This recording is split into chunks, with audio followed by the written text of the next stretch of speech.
Hello and welcome to another edition of the Establish the Edge podcast. I'm Mark Dankenbring and will be your host today alongside our two NFL projections mavens on this series, Jack Miller and Ben Gretch. This will continue to be the team-by-team projections preview crew this offseason with Jack and I standing in for Mike Leone this summer. Episode 1 of the series covered the NFC South, and we opened up that episode with a little overview of some league-wide trends that are influencing our projections process this season as well. So be sure to go back and check that out if this is your first time tuning in with us this summer. That being said, Gretch, it is your birthday today. How you feeling as we enter the AFC South projections pod? Feeling good. Feeling probably old is the right decision. 39 today. But yeah, no. We get to talk about the AFC South. So not exactly a thrilling start to a birthday, but we have some interesting trends here. It's not the most exciting division, but some interesting trends. Absolutely. Jack, your close personal friend, Keaton Wagler, was just drafted 5th overall in the NBA draft. How you feeling today? I know, big shout out Illinois. Happy for Keaton. I was gonna guess 27 for Gretch, so looking nice and young and spry. But I was happy with how the first episode went, so I'm excited to be back for episode 2 at the AFC South. Yeah, it should be a fun one here today. A little bit more continuity in this division than we had in the NFC South. Only one new coaching staff here to discuss, and I think all 4 quarterbacks are returning here for their respective teams. So a little more continuity there helps us out in the projection streets a little bit, but certainly a lot to get into. I think the Jaguars, who we'll hit on in this episode, are one of the toughest teams to project this whole offseason. I've gotten that question, throughout the summer. Hey, what's the toughest team to project right now? And the Jaguars, certainly of teams that we expect to be fantasy relevant, I think are kind of the toughest to distribute touches. So we're going to start with the Texans here. Head coach DeMeco Ryans once again for Houston. Nick Caley will be the offensive coordinator and play caller again this season for the Texans. Kind of an interesting end to the 2025 season for Houston and CJ Stroud as they struggled mightily in the playoffs, and will return one of the best defenses in the league this season. We have for team level play calling here at ETR, we are at 61.9 plays. Gretch is at 62.2. We are a bit higher on the pass rate here at 60.1%. Gretch at 57.5%. So I want to toss it to Gretch here first, since he is a little bit lower on the team pass rate, and I'm kind of curious too, just on the Texans. Again, we saw Stroud's playoff collapse there a little bit, and we have a defensive-minded head coach in DeMeco Ryans. Do we think like the Texans are going to kind of pack it in this year? Is that why you're a little bit lower on pass rate, Gretch, there, or any other thoughts kind of on a team level here for the Texans? Yeah, I think about them as kind of a throwback to like 20 years ago, to like the aughts decade, where you had good defenses, run-heavy teams. I think DeMeco Ryans likes to coach that way. They're obviously a very good defensive team, one of the probably top 3 defenses in the league. One of the things about them that I don't really know what to make of them with the projections, I'm excited to get into the position stuff, is I feel like they don't allocate skill position usage well. I don't think they allocated the wide receiver routes well last year. I felt like they made weird running back decisions, although I think, and a big reason why I'm lower on the pass right here, I think they were anticipating Joe Mixon being a part of the team last year, and obviously you have the health stuff. They weren't really planning to go into the season with Woody Marks and Nick Chubb as their guys. They were, I think, in my notes, they were pass heavier than you'd think. But I think that's because they didn't have the running back that they wanted. They go out, they get David Montgomery. That's where I have it shifting, is it's like they have been nothing but gushing over like the most boring veteran running back you could bring in this offseason. That's a foregone conclusion for me. That's what DeMeco Ryans wants. That's what these guys want. That's the OOs, the aughts like version of this team in terms of how I think through them. This is from the moment that trade was made, these guys are going to want to pound the rock. They're telegraphing it. That's what I'm seeing.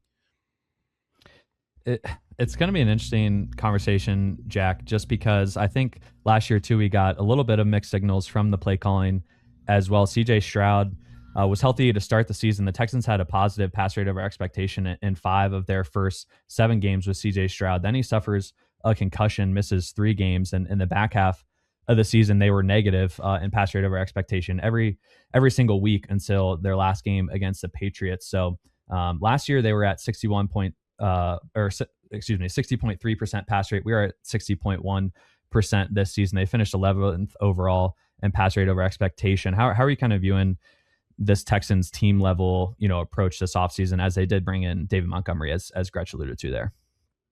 Yeah, I think we're aligned with Gretch in that we're expecting more of a run heavy tilt this year. We have the pass rate currently docked 1% from where our algo has it. Like you mentioned, they got more run heavy over the back half of the year in week 17 and 19, which were their two highest leverage games of the year. They didn't really have anything to play for in week 18. They had a negative 8% and a negative 5% pass rate over expectation. And we saw how Stroud was basically turned into a pumpkin in the playoffs. I think that kind of supports getting a more run heavy offense this year. I will kind of add on the mix and stuff. I think that they did have a little bit of prep time before the season last year. We kind of heard whispers in July that the mix and stuff was a lot worse than publicly known, and we ended up being quite low on him throughout the offseason. And so I think the Texans had like at least a couple of months before the season where they knew Mixon probably wasn't going to be a part of their plans, and they didn't really do a whole lot to amend the situation. But with that being said, I think between going out and prioritizing David Montgomery this offseason and with how they turned more run heavy throughout the season and Stroud becoming so incompetent really in the highest leverage games of the year last year, I do think that it's possible that we didn't adjust from our algorithm enough, and that we could lower the pass rate even more and maybe get closer to where Gretch is now. It's interesting. Like, I know you guys have your, I trust your algo more than anything that I'm doing. I just use a linear model against Vegas win total to do expected pass rate. And that has me, because they're at like 9.5 wins juiced to the over. Like, they have a good D. They're expected to lead in games. That has me at about 59.4% as an expected rate. And so I'm saying they're going to be a negative 2% PROE team, lean toward the run. They've been a little more neutral the last couple of years. It's interesting that your number comes in higher than what my win total expected rate is. And maybe that's me like needing to recalibrate that model a little bit.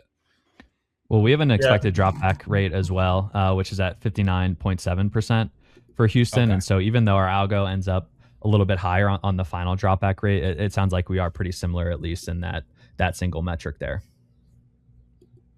All right, let's get into CJ Stroud's fantasy value this year. He's had a couple rough seasons after that amazing rookie year. Finished as the QB9 in his rookie season, and then QB27 in 2024, QB21 last year. He scrambled a bit more to start the season last year. 20 of his 28 scrambles came within the first 8 games, so about 2.5 per game. Again, then he had that concussion. He only scrambled 8 times total in the next 8 games. So for me, a big question of this offseason, again, is just kind of how the Texans approach this overall with Stroud. Are they going to let him scramble a little bit more? Are they going to remain to be pass heavy, or are they going to kind of lean into this defensive identity and David Montgomery and Woody Marks in the backfield? So our projections on CJ Stroud are actually nearly identical despite the gap in pass rate. Both ETR and Gretch have 542 pass attempts for CJ Stroud, similar yardage production and touchdown production as well. So we have CJ Stroud right now, in the QB 20s in fantasy. So probably not the best single QB fantasy target for this upcoming season, but probably some appeal in super flex leagues. Like we'll talk about Cam Ward later. Cam Ward is currently going above CJ Stroud on underdog ADP, which seems a little backwards to me. So Jack, how about you talk about our inputs into CJ Stroud and any thoughts on his fantasy outlook this season? Yeah, like you said, we're really aligned with Gretch here, and I agree that he's not super interesting given how his last season ended and how Gretchen and us are both expecting more runs this year. The big difference we have with Gretch is on the yards per attempt. We're at 7.2. Gretch is at 7.55. Stroud's yards per attempt has really been all over the place. He was all the way up at 8.2 as a rookie, down to 7 in year 2, and back up to 7.2 last year. So we're kind of more in the range of the last 2 years, and Gretch is about at his career yards per attempt of 7.5. I do think with Christian Kirk gone, you could see maybe a little bump in efficiency. Kirk was horrifically inefficient last year. I think he was at 4.6 yards per target. So I don't know if that's where Gretch is expecting the change to be, with more of those targets going to Higgins, Jalen Noel, or Tank Dell. But that's really the only spot that we have any sort of discrepancy on the Stroud projection. Yeah, and I think that just gets back to something I think we mentioned on the first episode. I think that's going to be a theme, the yards per attempt for me being a little bit hotter, because I'm projecting more targets for Nico, more for Higgins, more for all those guys as well. You guys have more for the secondary players and more spread out. I'm projecting more health, and we always talk about like my projections on the series. In the past, I've always talked about with Leone are like a 60th percentile outcome, or maybe even a little higher sometimes. I'm projecting more volume to the more efficient players, which gets back to your point about Kirk being gone and how the receiver efficiency and projections feed back to the quarterback stuff. So this is a little bit more of a better than median outcome for Stroud from an efficiency standpoint. My big notes on Stroud were that like his completion percentage fell for a second straight year, yards per attempt, A.2, his interception rate climbed. They're all getting worse like year over year. At the same time, especially as you talk about with the concussion, his sack rate cratered. So sack rate went from 9% in year 2 to 5.2% in year 3. In some ways, I think you can call it improvement, that those per attempt numbers weren't much worse while you're cutting the sack rate like almost in half. Like you're getting the ball out and you're not getting crushed on the per attempt efficiency. So I think we're seeing maybe probably incremental improvement there from Stroud, although he has not approached the rookie year efficiency since that rookie year. I do think the efficiency stuff you talked about as we get into the position player stuff. I mean, the Christian Kirk thing, disaster. Xavier Hutchinson ran 401 routes last year at a 1.07 yards per route run. Just absolutely wild. I don't know what they're doing. He had a sub 1 yards per route run over the first 2 years, over about 400 total routes, about 200 each year. And they're like, hey, let's double his per season routes. Let's make this guy more of a focal point. Let's take the rookies that we, drafted high and really like and bring them along, pretty slowly, I think. And as we get into that stuff, I mean, I'm skipping ahead, but the Jaden Higgins thing, he played full snaps when Nico missed in like whatever it was, week 7. He played full snaps when Nico was out later in the year. It didn't seem like they had any concern about getting Higgins into a full every down role. It just seemed like they didn't have a plan for playing him alongside Nico Collins. They had him, which is why you took him at the very top of round 2. Like, he's a handcuff? I mean, that was the hardest thing for the projection for me when we get ahead to the wide receivers, was what to do with Higgins. I projected him like they're going to have a better plan for year 2 than they did in year 1, because it's the only thing that makes sense. That they're going to play these guys together, that they're going to play less Xavier Hutchinson. But I mean, there's nothing in the data last year that suggests that they have that figured out or even have an interest in that. Yeah, we can honestly get into that right now and then just hop back to the running back room afterwards, because I do think the wide receiver room is interesting here. You also have Tank Dell likely returning from an injury that cost him to miss all of last season. Yeah, Jaden Higgins, I have in my notes here, he's essentially a Nico clone in terms of his deployment last season. Like their alignment percentages from out wide in the slot, their ADOT are essentially the exact same. And then we did see Jaden Higgins, kind of get some decent target looks when Nico Collins was out. And the 3 games without Nico, he had a 20.5% target share, 16%, and then 21% target share for Jaden Higgins there. The routes, I'll let Jack jump in here, but I want to grab the routes numbers, because they never went, his routes never went over 68% by PFF's numbers in any game that Nico played in. The first game Nico missed in week 8, he jumped to 76%. And then Nico didn't play week 18. He was at 94%. Nico also didn't play their final game in the postseason. I have it as week 20. He was and Jaden Higgins was at 94% that time as well. In between there, he was at 43% in the first playoff game when Nico was back. So he goes 94% in 18, 43%, 94%. He's like this 50 to 60% route guy whenever Nico's in. And then he's 75% plus in all 3 games that Nico's out, starting in week 7. It's not like they needed to let this rookie develop. This was clearly like an on-off thing in terms of usage, and it doesn't make any sense to me. Sorry. No, it comes back to the Xavier Hutchinson point a little bit too. I think teams Like I kind of like akin him to Mac Hollins, a little bit. Like teams just seem to like love having this dude out on the field, even though he's not very productive. But yeah, Jack, any thoughts kind of on how this wide receiver core shook out last year? Yeah, I have the same notes on Higgins as Gretch, that he never really eclipsed.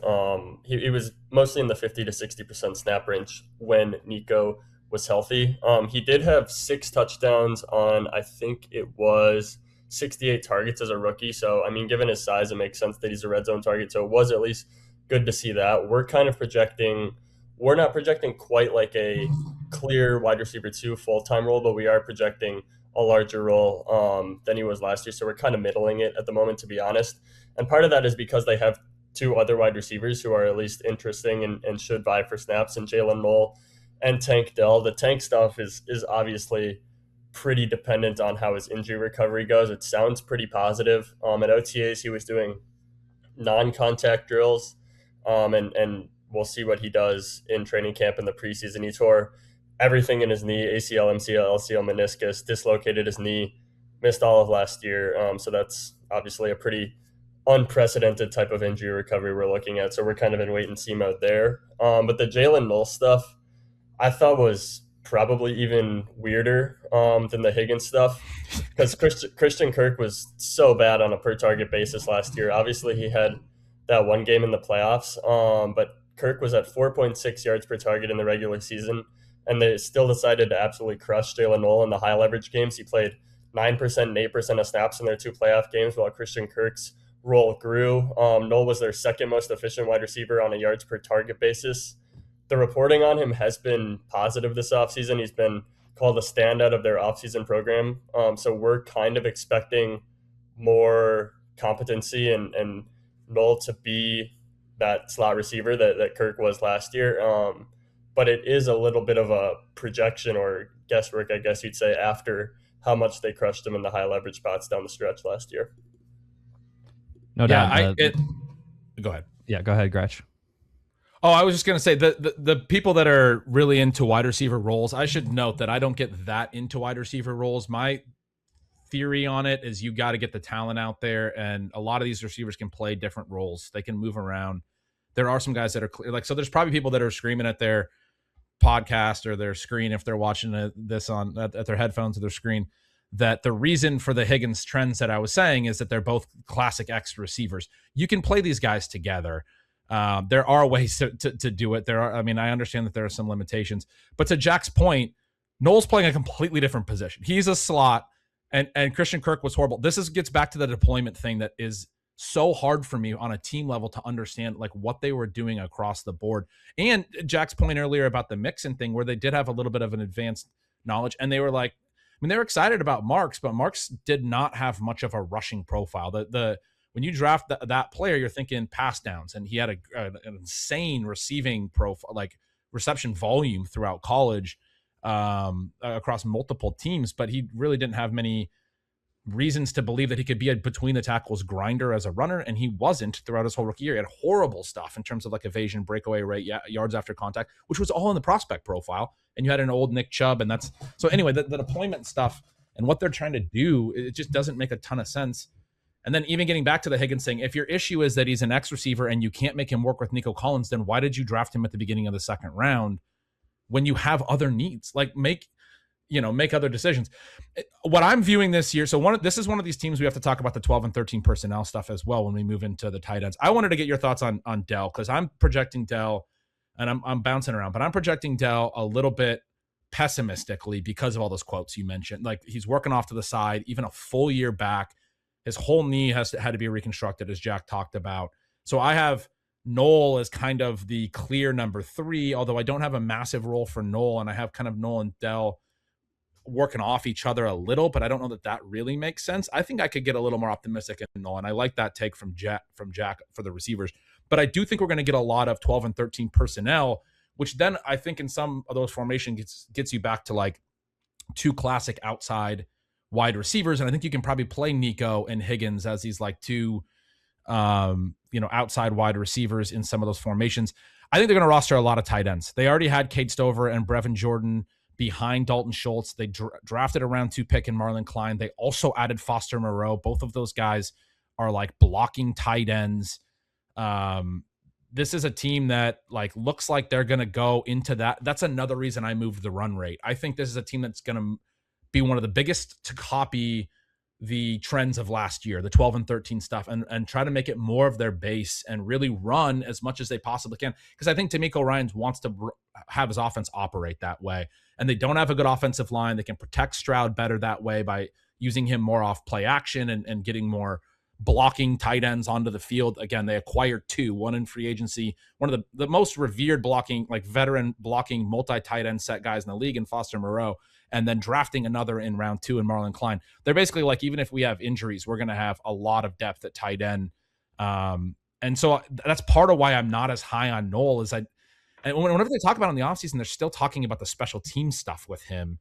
And so I kind of feel like Dell and Jalen Noel are plays that I don't really want to make in this pass game, because I kind of feel like we're going to get a lot of the 2 wide receiver stuff. It's part of why I wind up back optimistic about Higgins, because if they do go that direction, we know that the trends are positive for the wide receivers that are on the field in the multi wide receiver sets, right? So if it's Nico and Higgins mostly on the field in 2 receiver sets, then I think you're probably talking about Higgins being pretty interesting going into year 2, even though, again, I'm projecting a lot in terms of the role change. Yeah, I think Dell's an interesting spot, and maybe one where, I mean, the term projection even makes it sound more quantitative than it really is. I mean, with a guy who hasn't played football in like almost 2 years, it's almost just a guess on where he's going to be and trying to read between the tea leaves on the reporting. We are a little bit hotter tank than you, which does feel a little bit scary coming off so much missed time. So maybe that's one we could relook at. But I think your point about the 12 and 13 personnel, or mostly the 12 personnel, looking at their numbers from last year, is well taken, because Stover missed some time with injuries. But I'm looking at their last six games then the year. I think the Texans in total were second or third in terms of 11 personnel rate last year. But their last 6 games, once Stover got healthy, they ran 12 on 38%, 15%, 27%, 19%, 33%, and 24% of snaps. Those were 6 of their top 7 highest rates of 12 personnel. Their only other was in week 12, so basically right before that stretch. So they really did start to do multi-tight end stuff once Stover got back, and then they drafted Marlon Klein in the second round. So I think that's a pretty good point, honestly, and we could be collectively too high on the wide receiver 3s as a group if they do run more 2 wide receiver stuff with Collins and Higgins. And I mean, in turn, that could mean if we're projecting Higgins to be in more of a full-time role than he was last year, we could also be too low Jaden Higgins right now if it's going to be him and Nico on the field with presumably Schultz and Stover. I think Klein is maybe more of a developmental guy, just given, how long he's been playing football. The one thing I want to note, I have about 20 more targets on Higgins than you guys. You have about 20 more for Xavier Hutchinson, which is probably right, but I just don't want to admit it. Yeah, they do consistently keep coming back to Hutchinson. It's kind of unbelievable given his per round, per target numbers. They've been brutal, although they have been improving. Although in the first 2 years, there really was nowhere to go but up. He was just so horrific. But yeah, they do insist on playing him, and they continued with that last year. Yeah, and you guys mentioned just how much Christian Kirk struggled last year too, and they kept playing him ahead of some of the younger guys there too. So Hutchinson is a guy too, and like the Coach Speak Index, like they'll continue to pump him up and be like, oh, Hutch is such an important player in our for our team. He continues to get better year over year. So it's one of those spots where we as fantasy players we want to see them just throw out Jaden Higgins and Tank Dell and Jalen Noel and all these youthful talents out there, but Hutchinson could be a potential sticking point in playing time there. I do want to hit on Nico Collins. We've talked about this wide receiver core and barely hit on Nico at all. Just an absolute grown ass man out there is Nico Collins. I think the clear alpha in this offense. So going to be one of the main wide receivers outside. And then I think you have Higgins and Dell and Hutchinson kind of fighting for that second spot outside. Nico Collins is a player for us. He's kind of like an outlier efficiency guy that our ETR models have kind of always struggled to get high enough on. At this point in his career is at 9.6 yards per target, and we're at 8.8. So even some potential room to come up there. But even with that, we have Nico Collins as like a strong target in the second round. So certainly think he is a viable option in all fantasy formats there in the second rounds to target. let's get back to the running back room, because they did add David Montgomery here in the offseason. Gretch alluded to kind of the, unusual role, or not unusual, but surprising role that Woody Marks was thrust into last year. Woody Marks 196 carries in the regular season, and not very much involvement in the pass game there. So quite a bit different than we were expecting from Woody as he came into the season. They signed David Montgomery to a 2-year, $16 million contract, $10 million guaranteed. So, the biggest question to me is kind of how legit of an RB1 will David Montgomery be right now? We are at 204 carries on D-Mont. Gretch is at 262, quite a bit higher on the rush TD department as well. He has 10.7. We're at 7.2. We are a little bit higher on the yards per carry, which I think is interesting, just because when Montgomery was in Chicago, he averaged 3.9 and, more of a full-time role. And then in Detroit, he was at 4.5 yards per carry. So we saw his efficiency get a little bit higher in a lesser role and just a more efficient offense in Detroit there. And then, with us being lower on D-Mont, we're also a little bit higher on Woody Marks' rush attempts at 115. Gretch is at 82 there. So, Jack, curious your thoughts on kind of our split with D-Mont and Woody Marks. Is this a spot you feel confident in? And then we can kick it over to Gretch too for his thoughts on how this backfield split plays out. Yeah, I think the Texans want it to be how Gretch has it. Their running backs coach recently said on Woody, this is a quote, he said, his role is going to pick up some third down, some special teams, kickoff return guy, but more importantly, probably in the passing game. That doesn't really sound like a guy that they have big hopes for as a runner, and that aligns with what people thought about him coming out of college. He was mostly touted as a pass down guy, and he was probably, frankly, pretty unfairly thrust into a much larger rushing role than he could handle, and he didn't do very well with it, unsurprisingly. I think the main question is just how many carries can you really project for a 29-year-old David Montgomery? I think that's really the question. I think that to begin the year, Houston wants Montgomery to be their workhorse, especially on early downs. But 262 carries for a 29-year-old journeyman at this point, running back, seems like a little bit too hot to me. But I think if we're talking like season long versus week one projections, if we're projecting out week one, I think we'd have Montgomery basically as a workhorse rushing wise. I also had the same note on the yards per carry. He's been at 4.5 and 4.2 yards per carry the last 2 years, which isn't anything special. And now he goes from Detroit to Houston, which is a big downgrade in both offensive line and offensive environment on the whole. And then the last note I had here was CJ Stroud, running back targets by year, 13%, 17%, 13%. That's Houston's as a whole, not just Stroud, to be clear. But those 13% numbers are both basically near the bottom of the league. So it's going to be probably an average offense at best. They don't throw to running backs all that much. So you really do need the rushing volume with D-Mont to get there. Yeah, the one thing when I see our comparison here, my projection in targets is almost certainly too high, or feels too high. That was weird about Woody Marks' usage last year. A lot of my projection here is looking back at 2024. It's not the same coordinator, but it's the same head coaching staff. They bring in a 28-year-old Joe Mixon. He got 52 targets that year and 245 carries in 14 games. And I kind of think that's what we're headed for. And one of the things on Mixon is his peripherals were never great. A lot like Montgomery's. Montgomery's are good, but not great. He came to Houston. He ran for over 1,000 yards, 12 total TDs in 14 games because he averaged just over 20 touches per game. They made him an absolute workhorse immediately.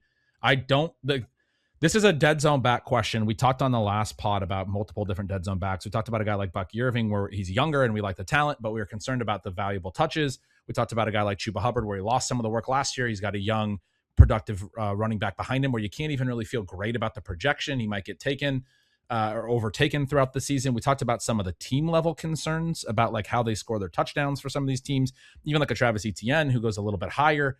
Do the Saints score enough touchdowns? Some of those concerns there. And so there's different things that can happen with dead zone backs that are not like elite running backs. Sometimes you just don't trust the projection overall. Sometimes you trust the talent behind them to potentially be better. Sometimes, like a David Montgomery situation, you're like, he's a 29-year-old back. I don't love the player all that much. He's not going to have a big season. The floor for an aging workhorse is always low, but the culture and team fit stuff is so perfect here. Their defense is incredible. They want to run the ball, in my opinion. I think we agree on that, even though you guys have a little bit of a higher pass rate. And I think the workhorse stuff with Mixon is just, and then I'm very down on Woody Marks as a rusher. I think he was not just replacement level. I think he's a non-NFL prospect as a rusher going into last year, and I think he supported that. I'm not trying to be mean to the guy, but like 3.6 yards per carry, the evasion, yards after contact, breakaway, it's all very poor in college as well as last year as a rookie. And then Jawar Jordan was actually taking a little bit of rushing late in the year, and I actually have him for a little bit more rushing than you guys. I have Woody playing a passing downs role, and I think he's going to be the secondary back for sure. But I think that's it. I think he's going to spell Montgomery. I don't think they're ever going to be like, we want to give him the work. And then Montgomery's always been a really good goal line guy. And Mixon got a ton of work in close 2 years ago, scored a bunch of touchdowns. I don't like taking dead zone backs. This is a situation where all the stuff, I think they're going to lead late in games in low scoring games, and they're going to keep running in low scoring games. All the stuff points to I don't want to take him, but I have to be open to, there's certain dead zone backs that I'm more open to it. I have to be open to the idea that he's going to just get so much work. Even though you guys have him projected right around 4.3 yards per carry. I have him at 4.2. I don't think he's going to be a highly efficient player. As Jack was talking about, he's going from a good rushing attack in Detroit over to Houston. I just think that DeMeco Ryans is basically one of these mid 2000s coach who's going to give his running back 300 touches. And Montgomery may get hurt, but I project thinking, more about health. And that's one of the probably big discrepancies in the workload here too, is you guys are baking in injury stuff with players, and with a guy like Montgomery, you should be baking in it a lot. I'm baking in, or I'm projecting, if he's healthy, more like the week one thing that Jack was talking about.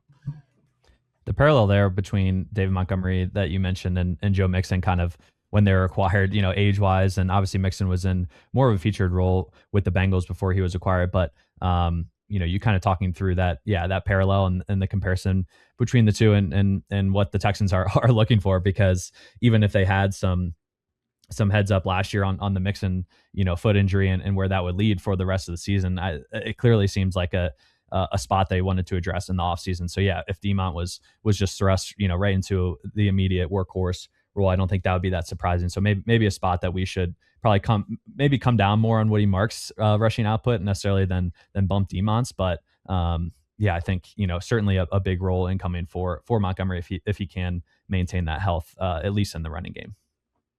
All right, let's head to tight ends. Yeah, go ahead. Yeah, sorry. I thought you were going to head to the next squad, but I was going to say we didn't necessarily talk Schultz yet, but we're trying to do a quicker show this time, and we are 30 minutes in on the Texans. Dalton Schultz, baby. What is dead may never die. I have in the notes here. Dalton Schultz is a guy that I feel like we in the fantasy community are kind of writing off coming into every season. Is this team really gonna give Dalton Schultz another 85 targets? Last year he set a career high though with 106 targets and 82 receptions, but that 82 receptions only turned into the tight end 17 in points per game because he only scored 3 touchdowns. He also had the lowest ADOT of his career last year at 6.2 yards. So was more of a safety blanket for CJ Stroud than necessarily, I think, like a premier target in the passing game necessarily there. And then, since joining the Texans, Dalton Schultz has a 3.6% TD rate for a tight end, which is extremely low. Most tight ends live in the 5 to 6% range, and kind of the elite ones are up closer to 7-8%. So Schultz, more of a volume maven, but we've kind of hit on that. They added a lot of tight end competition. Cade Stover is healthy coming into this season. They draft Marlon Klein, bring in Foster Moreau again. So this tight end room is a bit deeper, but I think Dalton Schultz, just continues to show himself as a productive NFL tight end and fits a role in this offense. So Jack, curious your thoughts on Schultz fantasy outlook this season, and if these tight end room threats are a big enough detractor to make him more in the undraftable range. Yeah, so we're at 70.7 targets on Schultz, and we come in slightly ahead of ADP on both Underdog and DraftKings. And he's had 85 or more targets in 6 straight years, which is honestly one of the more insane stats I think you'll find if you're doing projections. He's not particularly efficient with his targets. He doesn't score a whole lot of touchdowns, but every single year he keeps getting these targets. And so, yeah, we're well below that 85 mark. We're 15 targets below that, and we're still a spot or two ahead of ADP, kind of across the board. So I don't think there's a whole lot to say on Schultz beyond the fact that he just somehow keeps getting volume. I had the same notes as Dank, so I won't repeat them all, but that his role last year with the low A dot was a beneficiary of like check down stuff. My note was that his 2025 production was fragile. It's not the type of thing that the offense is trying to do or that they would build on, but then also what Jack said. I have him at, I don't think you mentioned, I have him at 86 targets, which is still down. Dank, you said he caught like 80 balls last year. Like, I don't think people realize 82 he balls. caught 80. So it's how far do you want to regress him? We had one of the tight ends yesterday. We were talking about that. I think Juwan Johnson. It's like, how far are you regressing last year's numbers? You guys have him all the way down to 71 targets. I have him at 86. And my note is, it was fragile production last year. I'm bringing it way down. So, but I come in as the hot guy. I mean, we agree that he's probably a small win in the late round and in best ball and stuff. Somebody you can definitely tack on because, like Jack was saying, you guys still come in a little bit above ADP, but not an exciting tight end by ADP. Absolutely. All right, let's move on here to the Colts. Coming off a very interesting year last year where, Daniel Jones announced the starting quarterback. They come out of the gates absolutely scorching hot as one of the top offenses in the league. And then, kind of goes south a little bit, culminating with Daniel Jones tearing his Achilles. And then the Colts bring in Phillip Rivers out of retirement to try and save their season. They ultimately end up losing their final, I believe, 6 games to miss the playoffs there, did the Colts. So kind of a, lackluster finish to a very, very exciting start for the Colts last season. But let's get into this season. Shane Steichen remains their head coach and play caller here. In terms of team level projections, we had ETR at 60.9 plays. Gretch is at 61.7. ETR at 59.6% pass rate. Gretch at 59%. So pretty similar, across the board here on the Colts. Shane Steichen, it's interesting because he started with the Colts as such a high paced, play caller.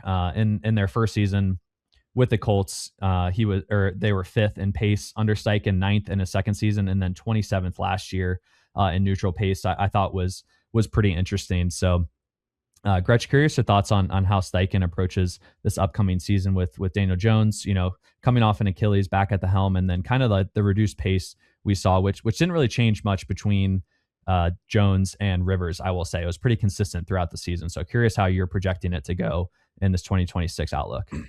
There was a lot on them. The narratives that I saw was like they played a really easy schedule early. They were going to play a tough late schedule, and then it really did fall off. But I think that's like a way too convenient description of their season last year. This team led the NFL in offensive yards through any team's first 10 games going into their bye, but setting buys aside by saying first 10 games for every team. You don't just do that through schedule. And they actually played the Broncos in week 2. The Broncos went on to be one of the very top teams in the league in yards allowed. And they had the best, they were the only team to go over 400 total yards against the Broncos in regulation. The Commanders ended up going over it in an overtime game where the Commanders had a 65-yard overtime drive that put them over.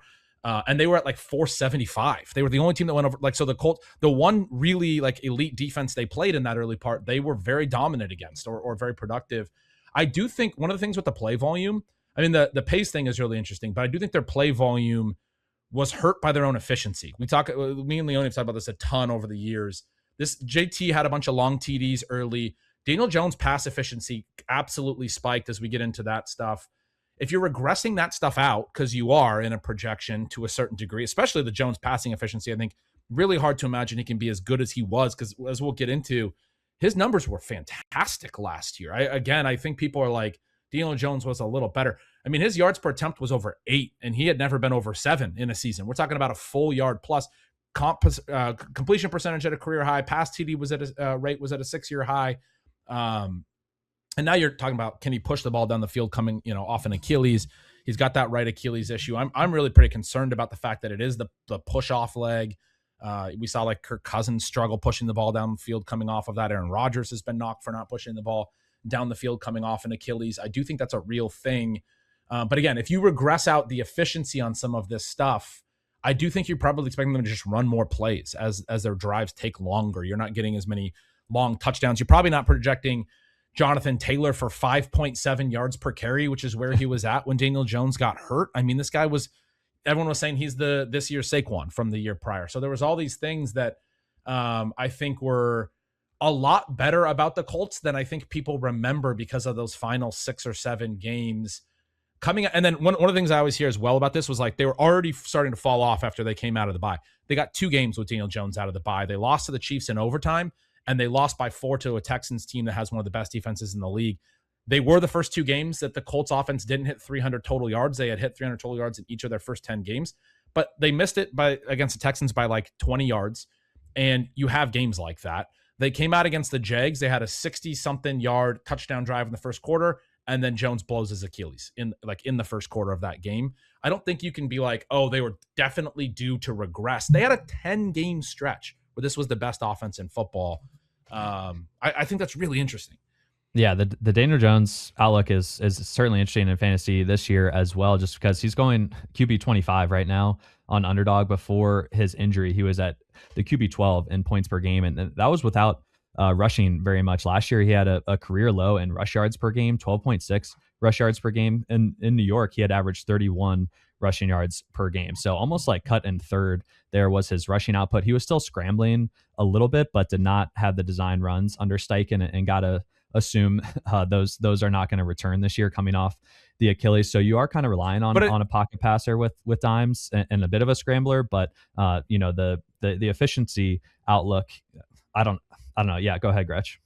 Well, I was going to say that the same thing about the rushing. The way I'm looking at it is, if you want to be optimistic about him coming back from the Achilles, we saw we saw the best version of Daniel Jones, as you said, in a situation where he wasn't running nearly as much already. That's pretty optimistic, right? This would be the situation you'd hope for. Projection wise, so you mentioned that he was over 8 yards per attempt last year, 8.1, and then he had never been above the low 7s in his career. We have kind of regressed it back to his career average. We're at 7.3 yards per attempt. Gretch is at 7.6. We are a little bit lower in the rushing output, but neither of us are very high. We have Daniel Jones projected for 179 rushing yards, Gretch more at like 226, but pretty similar rush TDs there, and overall fantasy output. Gretch a little bit higher in the passing department, just with that higher yards per attempt. Also has a bit higher completion percentage there, 65.9% for Gretch. We were at 63.4%. And that was also another department where Daniel Jones jumped up quite a bit last year at 68% completion rate. So curious, Jack, your thoughts after kind of seeing this comparison, if we should adjust anything here on Dimes, maybe a completion rate, or thoughts on kind of his outlier efficient season and how he's gonna perform this year coming off the Achilles. Yeah, well, I wanted to talk about the pass rate, even though we are almost in agreement. We're at 59.6 and Gretch is at 59%. But their pass rate over expectations in the 5 games leading up to Daniel Jones's injury, they were +11, +13, +9, -7, and +15. On the whole, they had a 60.2% pass rate in Daniel Jones starts, despite being 8-3 in those games. I was looking at that yesterday, just prepping for this pod, and wondering if we could be too low.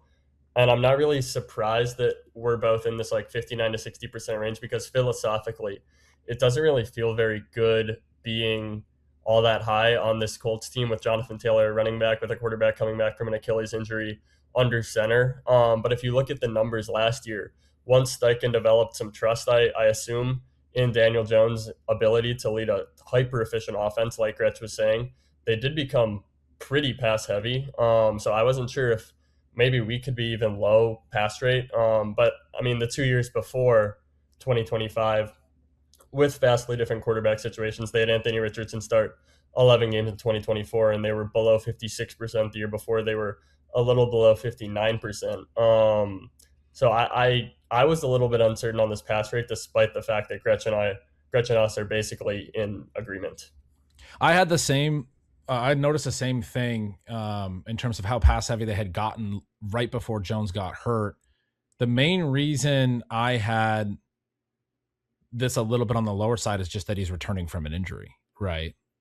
But that's, I mean, like, I don't know how, again, I'm concerned about him pushing off and like how healthy he's going to be able to throw. It is a right Achilles, and like that's your drive leg as a right-handed throwing quarterback. So that would be my answer to that. But like I was right there with you. I was like, that's really bullish. They were starting to throw a ton.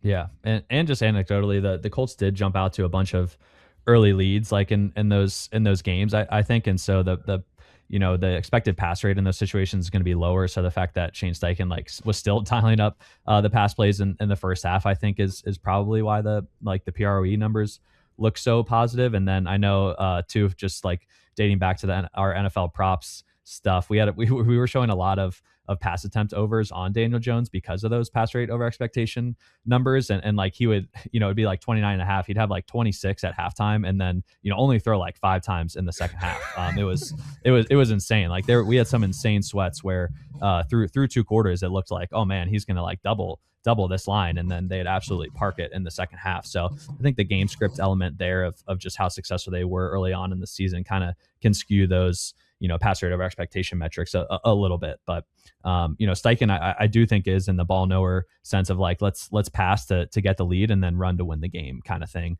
especially with how dynamic Jonathan Taylor is closing out games there. And to that point, that's a big reason why I want to be optimistic on the offense, and I'm emphasizing the offense. So like Shane Steichen is probably one of the better coaches in the league. I think he doesn't get enough credit for that. Struggled with Anthony Richardson. I would put more of that on Anthony Richardson. Gets Daniel Jones and makes Daniel Jones look like one of the better, like way better than he ever was with the Giants. So like I've defended Brian Daboll at times because he got some decent efficiency out of Daniel Jones early in his career. And now I'm like, I mean, maybe Brian Daboll is just a bad coach. We'll get to him in a minute. He's the new coordinator for the Titans, but like you get this much more out of Daniel Jones as soon as you get him under your wing, Shane Steichen. I think that speaks really favorably about Steichen.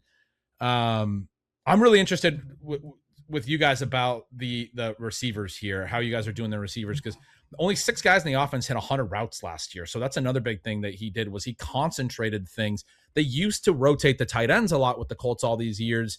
They didn't. Now that they have Tyler Warren. The 6th guy was Mo Alley Cox. He only had 117 routes. So you can say it's 5 guys who had more than 120 by PFF's numbers, which is, again, we talked about this on some other teams with the concentration. It's the 3 key receivers, it's the running back, and it's the main tight end. It's the 11 personnel grouping. And then one of those guys, the guy who ran the most routes, is no longer on the team, Michael Pittman, right? And so I think there's a real opportunity in fantasy to getting this pass game right if they're concentrated again with the vacated role and then these players probably being really concentrated. On Taylor, I want to note this 412 routes this year, first season over 300, 3rd most among all running backs last year. He set career highs in targets, receptions, and receiving yards, even though he wasn't really great on a per route basis. I wondered if that was a little bit, I couldn't really remember if that was a little bit because Phillip Rivers was there late and was just checking down. He's always been a guy who threw to his running backs back in his prime as a quarterback. It was not. Taylor had more receptions per game with Daniel Jones than he did after Daniel Jones was injured. So I have, and then last year, Amir Abdullah was their RB2 in targets with 17, not like some big role, but Abdullah's always been a pass down back wherever he's played. He's not with the team anymore. This year, the backups are young guys. They don't really have a clear Abdullah. I really like the receiving role for Jonathan Taylor to stick again to this concentration point. This is one of the things I'm most optimistic about when I went through the projections was getting into Taylor being a 3-down guy and getting a lot of receiving again. Last year, that was a big boost to his profile, and I think they're going to trust him as the protection guy in downs again. Well, that's probably a spot that we're low. I think on JT, we're only at 41 targets. Gretch, you're at 58, and I kind of had the same epiphany just when looking back at last season, and it was really a consistent output from Jonathan Taylor. He had at least 2 receptions in every single game except for 1 last year, which is a big departure from what we had seen from JT. Which is previously. The game Jones got hurt in, and Riley Leonard took over, and you're trying to run an offense with Riley Leonard for 3 quarters. That's the only game he didn't have multiple catches in. And that on top of just his outrageous, rushing workload is pretty wild. We have JT for 275 rush attempts, which is, the highest projection we have in the NFL. Still a little bit below Gretch at 291 there. And just, again, looking back at this Colts touch distribution, Jonathan Taylor going into week 18, which, the Colts ended up running DJ Giddens out there at the end. Jonathan Taylor had 88.5% of the running back rush attempts going into week 18. So, essentially 90% there for JT. Is just getting all the touches. And I don't think there's too much necessarily to discuss there other than can he keep this up? He's had 300 plus carries in back-to-back seasons, 690 touches over the last two, and then extremely efficient as well. Gretch, you're at 4.9 yards per carry. We're at 4.5 right now. And I know that was something Jack was looking at yesterday too, and maybe even bumped up JT's yards per carry. So Jack, just curious your thoughts on kind of that yards per carry metric for someone getting this massive workload. And then any other thoughts on if there will be increased competition in the backfield this year? Yeah, so I did bump it yesterday from 4.4, which is where our algo is, up to 4.5. Our algo just kind of regresses pretty hard, I think, on this stuff because yards per carry is such a volatile stat year to year. But JT at this point has proven to be such an outlier that I thought it made sense to bump. And I mean, we're at 4.5. If you look at his career numbers, we could still even be low there. On this backfield, I do want to bring up that given JT's pretty insane workload, this is a pretty important RB2 battle to watch. It looks like it's going to go into training camp with Giddens and McGowan. We have Giddens slightly ahead right now. I don't know if they're done adding. I don't know if this could be a situation where someone else gets cut from another team and they bring in like a James Conner or Trey Benson type, because neither Giddens nor Seth McGowan have shown anything at the NFL level. Giddens was a healthy scratch for most of his rookie year. McGowan was a day 3 pick. I was reading Dane Brugler's The Beast on McGowan yesterday while prepping for this as well, and the cons section on his profile was pretty brutal. It kind of sounded like everything you want from an NFL running back he doesn't have. He lacks explosiveness, fumble issues, drop issues, not much of a receiver, played for 5 college teams in 6 years, and he's 24. So I would probably bet on Giddens winning of the 2 backups that they have right now, but we'll see if they add someone. He is a little bit bigger and he tested okay at the combine, but yeah, he has a really long college story.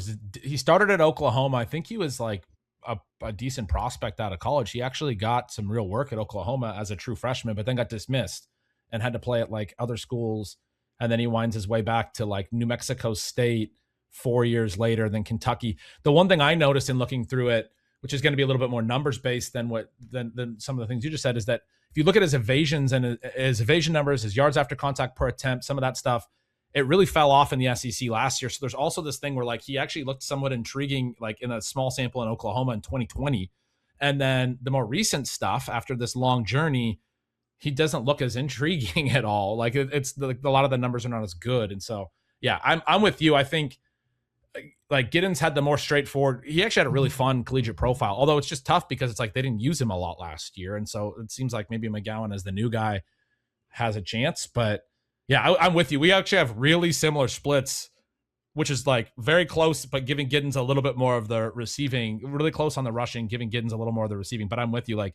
I when I wrote it up, I was thinking whoever wins this could be pretty important. They both have somewhat intriguing, McGowan, like you said, there's a lot of concern with the age and stuff, but if he's the clear number 2 here, I would want to draft him probably in late rounds. I do think I'd give the edge to Giddens at this point. Gretch, you mentioned, liking his prospect profile. I believe Pat Green of Legendary Upside was also, pretty intrigued by Giddens coming in to last season. He was also a 5th round pick last year in a much stronger running back draft, whereas McGowan was a 7th round pick this year in, a much weaker class. So and then just again, Giddens going into a second year, you mentioned how they used Amir Abdullah and in those, kind of veteran pass blocking snaps last year. I think Giddens is going to have a massive leg up in terms of just, pass protections and understanding that going into a second season. So I've kind of been taking some shots on Giddens late in drafts. Just, he was a complete 0 last year, but I do think he's probably the favorite for that RB2 role right now, especially just in complement of Jonathan Taylor. If JT were to go down, it's probably a spot where they'd end up splitting the work a little bit more. I wouldn't necessarily assume Giddens takes 90% of the running back touches in that scenario, but certainly in the last rounds of best ball, I've been taking some Giddens. I couldn't piece that together. I really like that point about Giddens the Amir Abdullah thing and pass protections, and we talked about how defensive fronts are tougher, and maybe in year 2. Everything you just said, Jack, about what Dane said about McGowan suggests that he's not going to be ready in his rookie year to handle that stuff. All right, let's head to the wide receiver room here. I completely agree with you, Gretch, on this. Like potentially the consolidation of targets here, I think is really exciting from a fantasy perspective because you have Alec Pierce and Josh Downs, pretty cemented as two wide receivers we like, but Downs has been restricted to the slot throughout his career. 81% of his pass snaps have come from the slot. And then, when we're talking about the second wide receiver or outside wide receiver battle here, it's mostly between Ashton Dulin and Nick Westbrook-Akine, who are kind of surprisingly similar in terms of they're entering their 7th season. They're both age 29. Nick Westbrook-Akine has had more involvement in his NFL career. He has 139 career receptions, whereas Ashton Dulin only has 40. Dulin is technically the incumbent here. He's been with the Colts his whole career, and they signed Westbrook-Akine in the offseason. But in terms of like target competition, they are extremely weak. Dulin at 15% career target per outrun. Nick Westbrook-Akine even worse at 12%. So if you get these guys out there and even in 3 wide receiver sets, and then you have, Alec Pierce, Josh Downs, and Tyler Warren as the other 3 receivers, I think that the targets could get extremely consolidated here. And I do want to start honestly with Alec Pierce, just because this is a very interesting, I think, efficiency question that we have struggled with all offseason. Alec Pierce coming in off back-to-back seasons of leading the NFL in yards per reception at 22.3 and 21.3. Last year that came on 84 targets as well, and he's been at 11.9 yards per target the last 2 seasons, which is just exceptional. And then he signs this big contract in the offseason, should theoretically be in a higher volume role, but then it's like, okay, if he's in a higher volume role, where does the efficiency land on this guy who's been such a lid lifter previously? And funny enough, we come in pretty much the exact same on yards per target for Alec Pierce. We're at 9.7. Gretch is at 9.6. Gretch's target volume is quite a bit higher though at 108. We're at 85. Which I'm surprised by, because we were talking a little bit before. I was curious where you guys were going to come in on Pierce. I feel like Pierce is one of the, I think he's a fine playing best ball. I think he's one of the hardest plays in redraft this year. I have a pretty firm stance that this is a guy you want to be fading. And so the fact that you guys are coming in significantly lower than me on targets is really interesting. I want to hear your take on that first. Well, we were well higher, and honestly, like a round and a half above the best ball market. And then, with more information coming out about his ankle surgery and kind of like the 4 to 6 month timeline and like training camp is still in doubt, we're like, oh man, it doesn't feel great to be this hot on a guy that might not be healthy in training camp. So we did dial it back a little bit, but we also have a lot of unlisted wide receiver target share here, close to like 10% for the Colts. So we're still kind of like just playing things conservatively. But Jack, yeah, any more insight on the Pierce projection? Because it is certainly a tough one, I think, especially with the ankle surgery being a pretty big factor. Yeah, so we previously, like Mark said, had no doc on Alec Pierce for the ankle stuff because the initial reporting suggested it was going to be like a 3-month recovery timeline. He got the surgery in March, so we weren't really worried at all. If the 3-month thing was true, he'd be healthy right about now. But the more recent stuff suggests closer to 4 to 6 months, which, I mean, week 1 from when he got the surgery was only around 5.5 months. And so we baked in the ankle stuff pretty hard. And we're now a spot below ADP on Underdog. The market really didn't respond. I don't know if they just had a better read on that whole situation than us or what the disconnect is there. But we were well ahead, reacted hard. Now we're slightly below. The market was low, barely reacted to the ankle stuff and is now ahead of us. But we have Alec Pierce as the most efficient wide receiver on a per target basis in the league, which doesn't sound great just because we know that stat is so prone to regression, but someone has to be the most efficient wide receiver in the league. And we have it as the guy who has averaged 11.9 yards per target 2 years in a row. The big thing with Pierce is that the volume with Daniel Jones last year was actually pretty solid. He was at a 17% target share with 0.2 targets per route run. With Daniel Jones healthy last year, obviously that fell off with Phillip Rivers and his noodle arm coming in. But a 17% target share isn't monstrous, but when your average target is coming 18.9 yards down the field, that's a really valuable workload. And they gave him 4 years, $114 million. They let Michael Pittman walk. We have his yards per target regress 2.2 yards down from where it's been in each of the last 2 years. So I think we're doing an okay job of projecting where the efficiency should be, and we're basically in line with Gretch on the efficiency. So I would honestly like Pierce if the ankle stuff didn't exist. But with the timeline, with week 1 being in the 4 to 6 month timeline, that is a little bit scary to me. The other thing is, there's been some recent whispers about the Colts having interest in Keenan Allen. He was very inefficient per target, but still averaged 0.27 targets per route run. So we're talking about a concentrated target distribution right now. Keenan Allen would throw a huge wrench into that. But if Pierce was healthy and if they don't sign Keenan Allen, which is two big ifs, I would really like Pierce at his ADP. But as things stand now, there is more uncertainty than we thought even a month ago. So I would say if he was healthy, the caveats Jack just said, I still would not like him at his ADP. So by PFF's numbers, his ADOTs have been over 20 both of the last 2 years. His yards per out run the first 2 years were not that great at more pedestrian ADOTs. And then the last 2 years, they've really exploded. They have, as Jack talked about, they've exploded more because I like to break up yards per out run between yards per target, targets per out run, more because of the yards per target side has been super efficient. He's this really, really good deep ball player down the field. And that's an elite like trait in the modern NFL. I think part of why the market is so high on him, as you were talking about, is they paid him a ton of money and they let Pittman leave. And I think people are just like, he's going to get more targets. I don't think people realize Alec Pierce had, 47 catches last year. I mean, this is not, he even with all of this efficiency, he got to 1,003 yards last year, barely hit the quadruple digit number.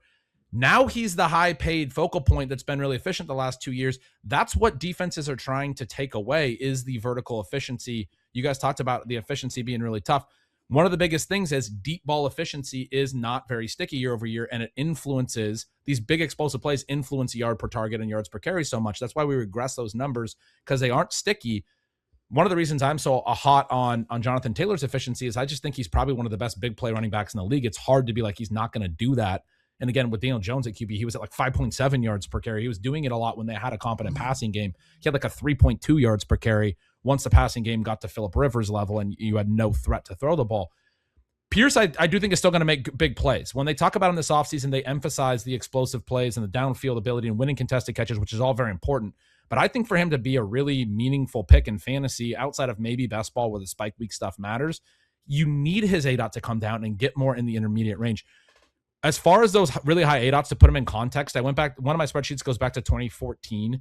Those are the only 2 seasons I have among any player in the NFL. His last 2 years with ADOTs over 20 at a volume of even 50 plus targets. Pierce had 83 last year and 66 in 2024. It's hard to get real volume and keep an ADOT that high, which is not also, like Jack talked about it as how that's a positive thing. It's not also a bad thing.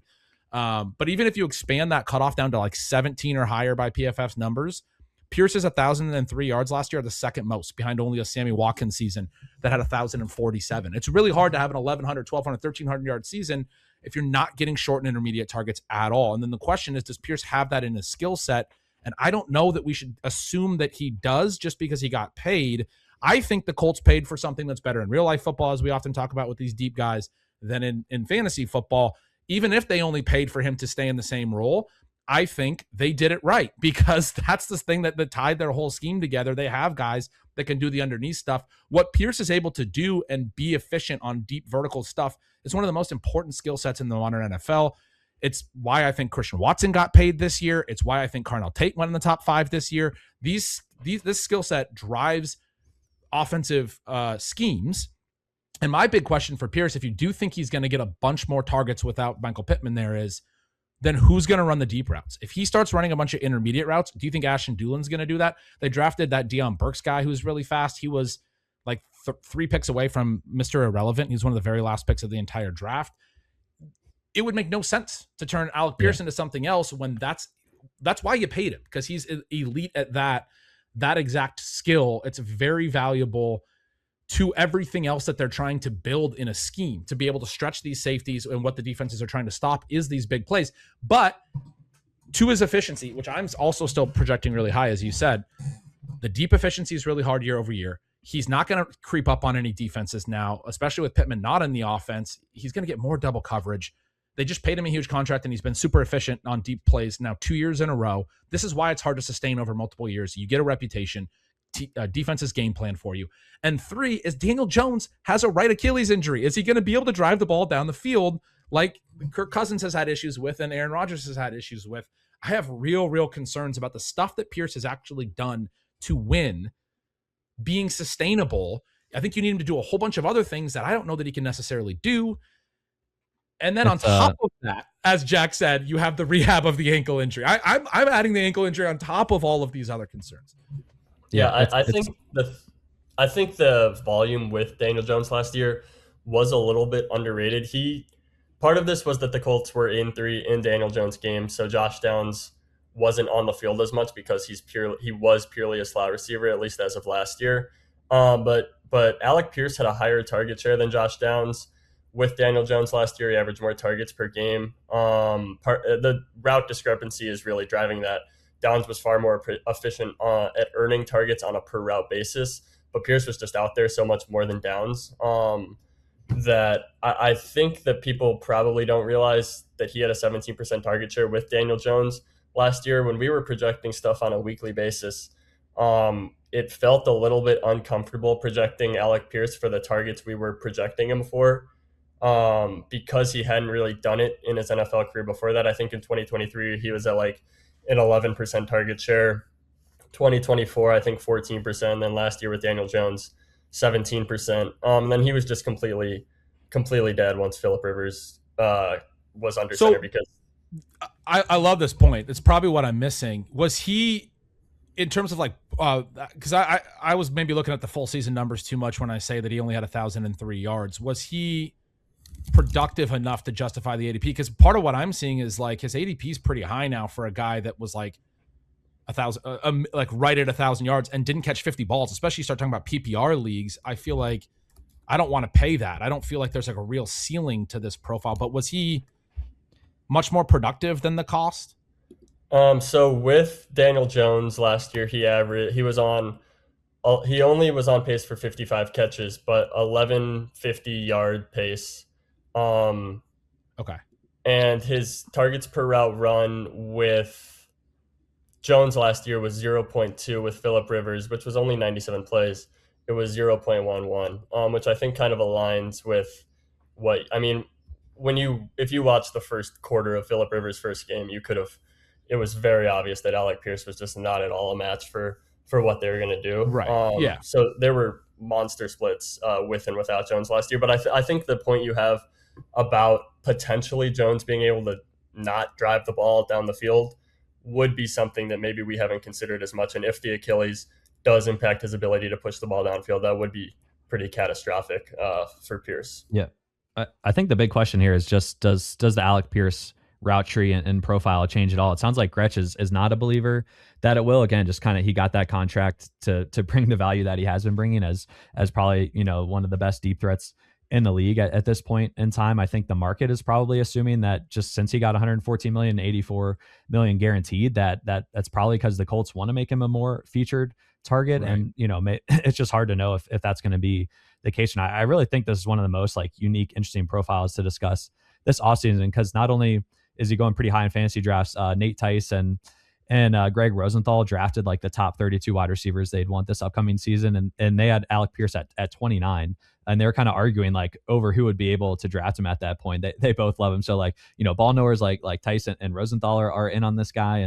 And I think Greg Rosenthal is like, however good you think Alec Pierce is, like he's better than that kind of thing. So man, if it weren't for the ankle surgery, I think I would be way more in on Alec Pierce, just with kind of the runway of targets clearing out and just the hope that the contract would lead to more intermediate targets on top of the deep field stretching stuff. But it is a pretty convoluted profile. Those guys, I think, are again looking at it from a real NFL perspective of he unlocks everything. You can find guys like Josh Downs in a lot of offenses. You can't find guys. This is what defenses want to take away. They want to roll safeties over the top. They want to take.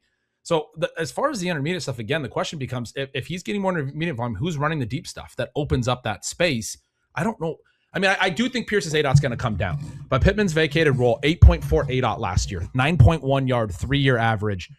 Pierce is over 20 or up around 20 on your guys' numbers. To me, it's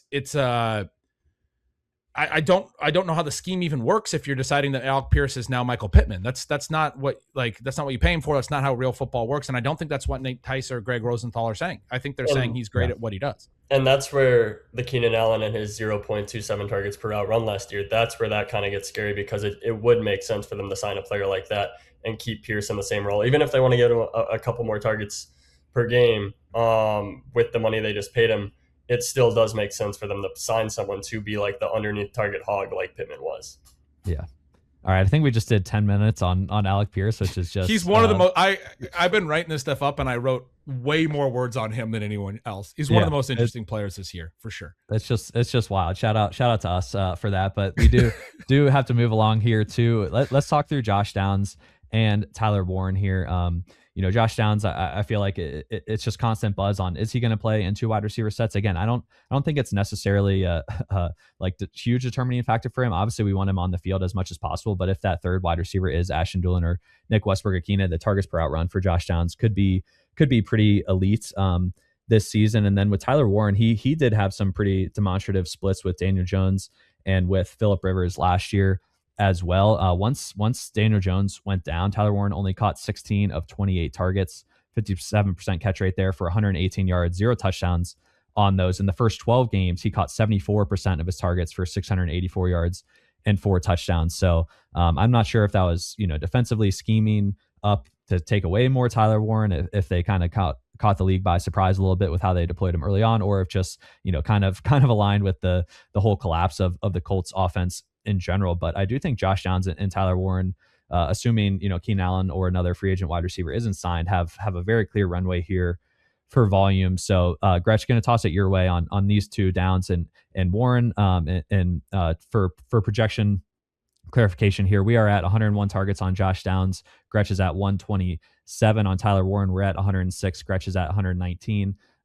So pretty similar gap there. Again, Gretch typically runs a little bit hotter there. He's kind of hotter across the board here for the Colts. So Gretch, thoughts on Josh Downs and Tyler Warren's outlook this upcoming season? Yeah, I mean, everything I said about Pierce, you can probably assume that these are two guys that I'm going to be really overweight on. I really, really like both of what's in front of these guys. If they sign Keenan Allen, I'm going to cry in the shower, because that's going to be really bad for Josh Downs and Tyler Warren. But right now, I'm going to talk about right now. Josh Downs had a hamstring thing last year, and his ball in hand stuff cratered, but his per route after the target stuff was all way better in 2024. I see him as a small win at cost, even if he doesn't get the 2 wide receiver sets opportunity. I think he's way too cheap right now. His ADOT literally is identical to Pittman's last year at that 8.4 number. It overlaps with the way that I think about receiving concepts is all about depth of target and spacing the field. They don't play the same role, but he's going to run routes into the depths that are vacated by the Pierce routes. It's exactly what Pittman ran a lot of last year. I know that he does a lot of like man beating stuff. I know there's a lot of like split stuff in this offense. There's a lot of split stuff with Warren as well.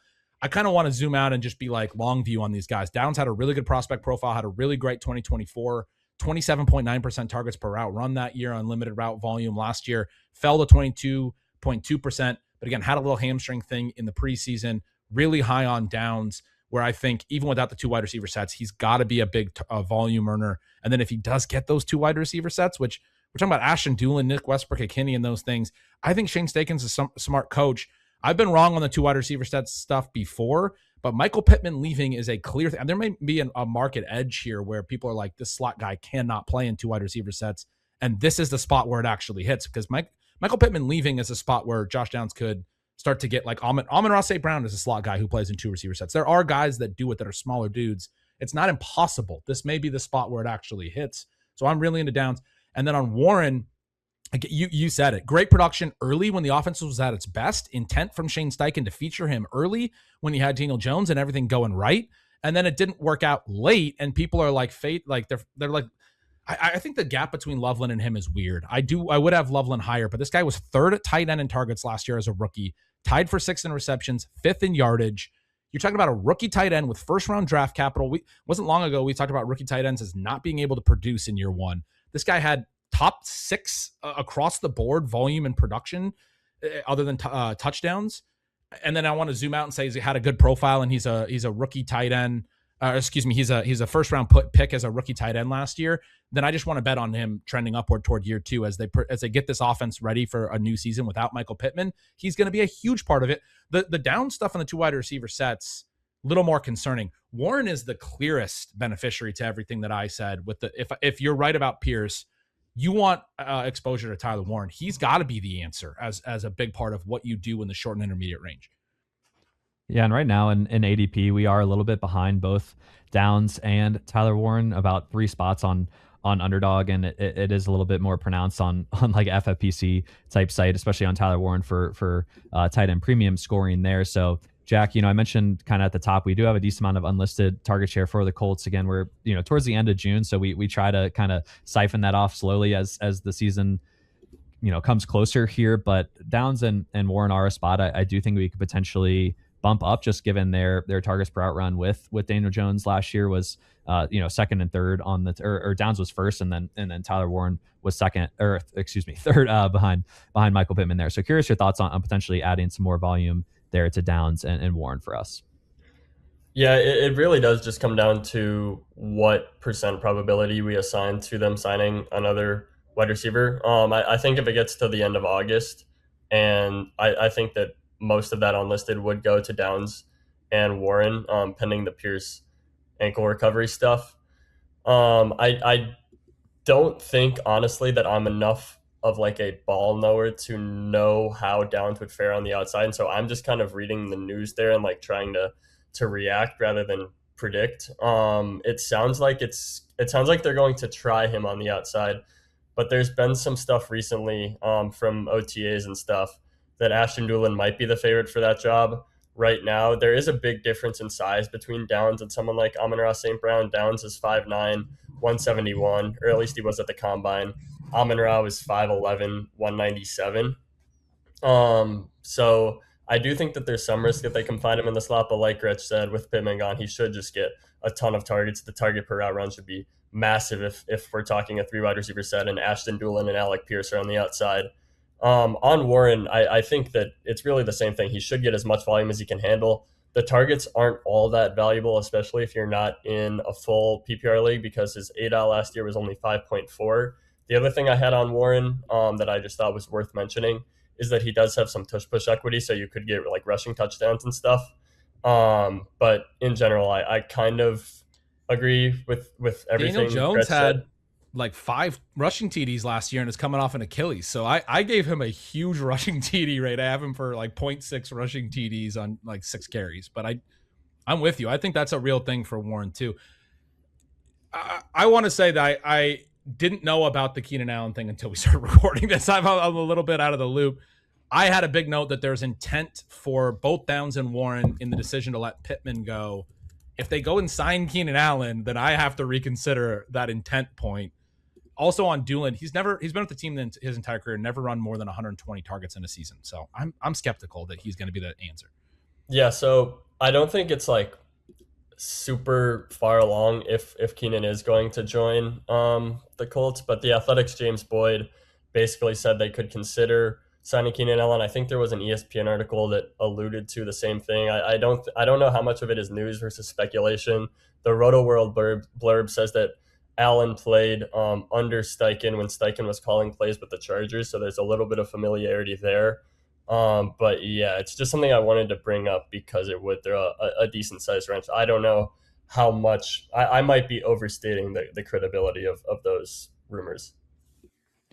All right, let's head to the Jaguars here. This is the team I thought we were going to spend the most time on. So if that's the case, it'll be a nice long episode here for you all. But the Jags, again, I think just one of the toughest teams to distribute touches to, both in the backfield and in the wide receiver room as well. And then you have the tight end aspect where they draft Nate Borkacher in the second round, who has 38 career college receptions. And then, just yesterday they signed Brennan Strange to a 3-year, $48 million contract. So there's a ton of questions, I think, on how the Jags kind of want to approach this season offensively. Just a little higher overview. Obviously, Liam Cohen back here as the head coach and play caller in terms of team level projections for the Jags. ETR, we are at 62.1 plays. Gretch is at 63.5. We have a 59.9% pass rate, and Gretch is at 61.9%. there. So a little bit higher on the plays and pass rate is going to lend to, a decent bit higher projection on Trevor Lawrence and kind of this passing attack as a whole. Last year, they ranked third in the NFL in 11 personnel usage at 71%. Again, Travis Etienne, gone here. Chris Rodriguez is in. And then one note I thought was interesting, they were the second slowest in neutral pace last season, but still finished 10th overall in plays. They were also 7th in motion rate. So that's something we hit on in the first episode as well, is like teams with a higher motion rate are likely just going to suffer a little bit in pace due to, the seconds between plays there and getting that motion going. And then they also finished 5th in pass rate over expectation last season. So Gretch, curious your thoughts. You're close to a play and a half higher here and about 1% higher in pass rate. Curious your outlook for the Jags and their second season under Liam Cohen.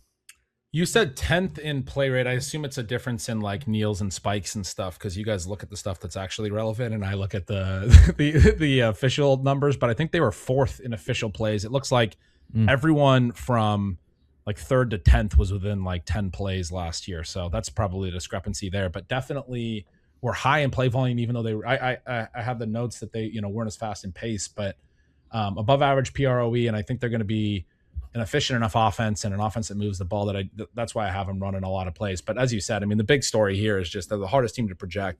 My big like top line thing on these guys is there's teams. I think when we do projections, we think about, I was talking about the moving target element. We think about like what the team's going to be, or like we know there could be attrition and things like that.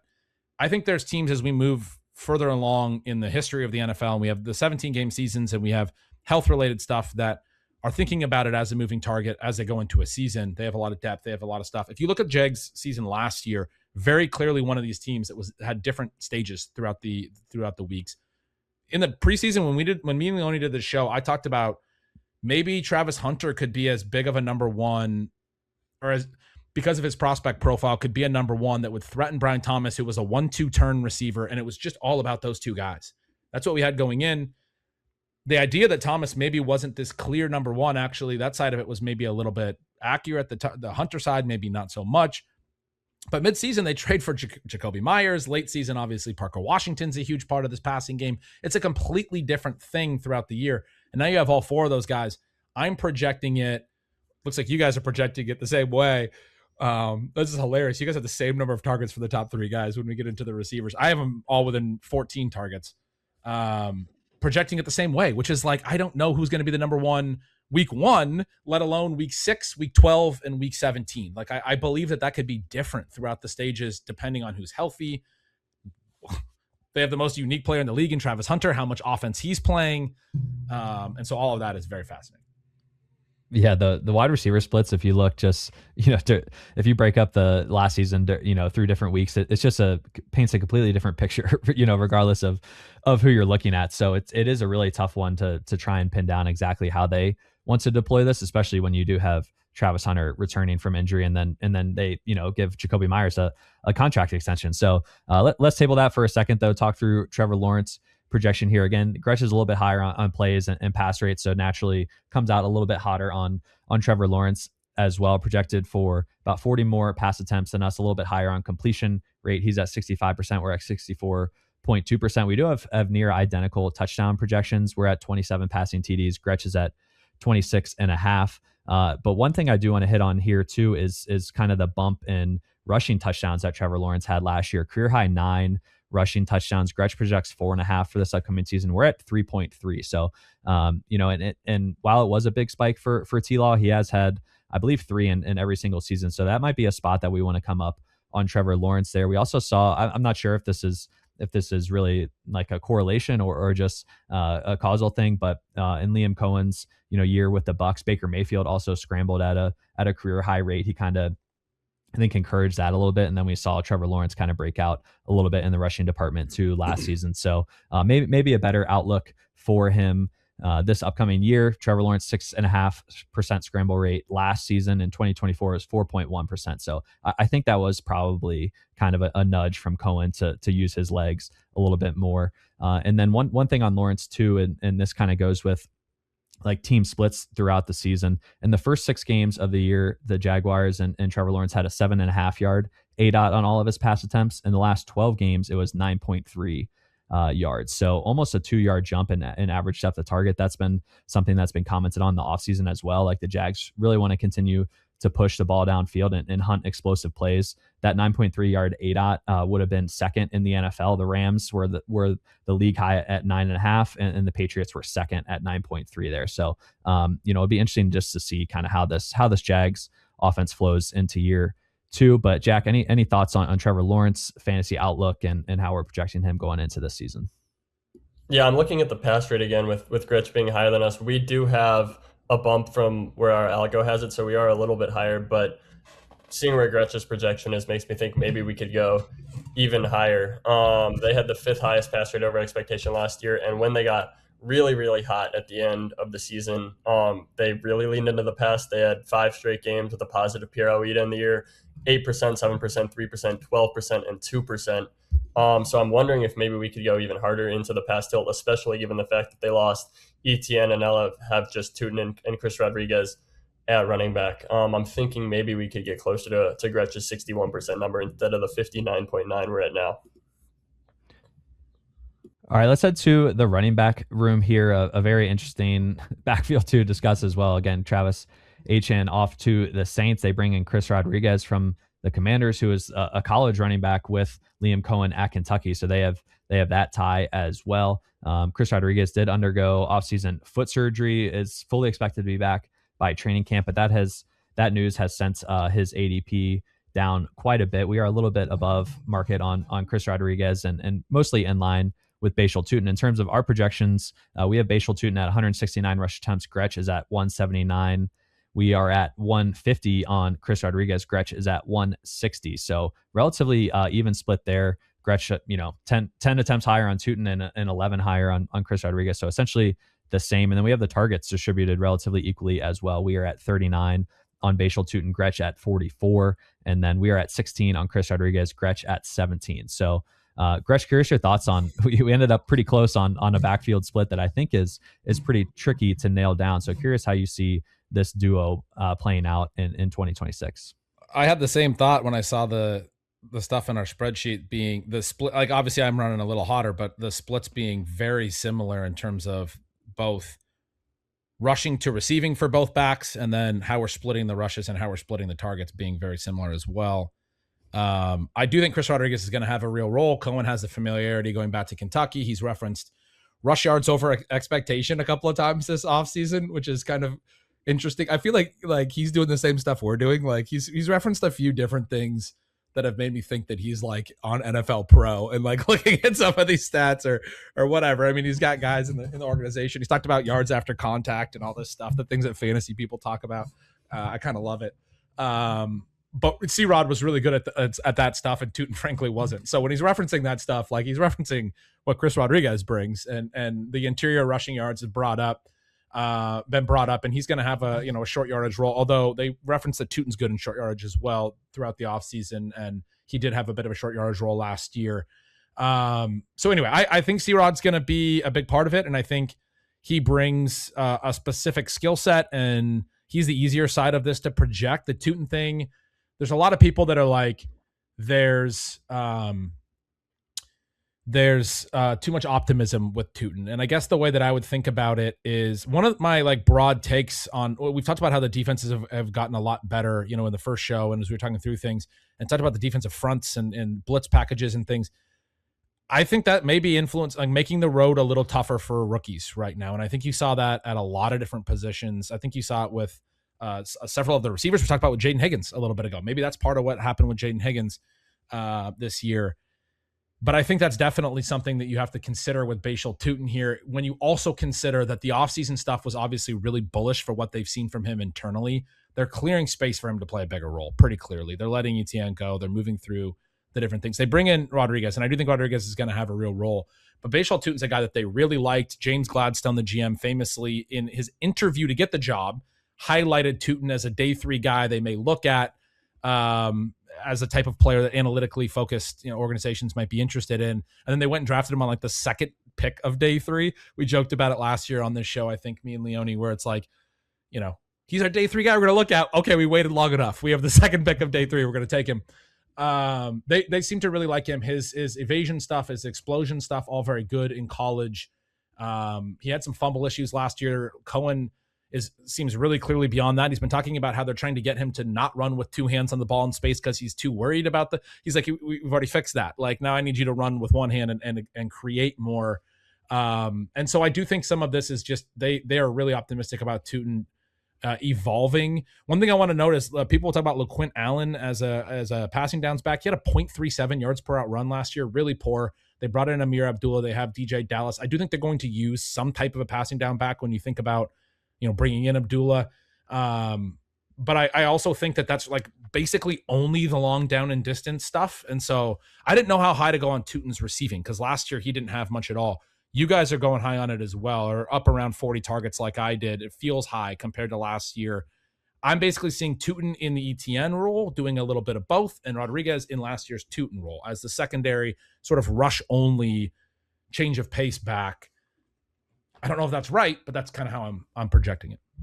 Yeah, and I think the third down role may be in question for Tootin, but ETN, still got 52 targets last year, just playing that early down role. They did lean on the Quint Allen a lot on third downs. The issue, I want to get excited about these guys in fantasy. I do kind of think it's going to be a three-headed running back by committee, though, with LaQuint Allen. LaQuint Allen actually played more snaps than Bashal Tootin last year, which I think people would be shocked to know. Obviously, the touches did not follow, but they certainly liked him out there in pass protection. And the short yardage role is something that I am curious on as well, because you mentioned it, Gretch. They used Bashal Tootin in that role last year. He had some more success, scored 4 touchdowns on 6 carries inside the 5, while Travis Etienne only had 2 touchdowns on 11 carries inside the 5 last year. But meanwhile, Chris Rodriguez is kind of that yards after contact, specialist. So is that role going to go to him? Is it going to be more interchangeable? I think it's probably just going to be kind of whoever's out on the field. It might not necessarily be a specialist role there. But yeah, Jack, pretty interesting backfield here to discuss. Any thoughts on this trio, and I guess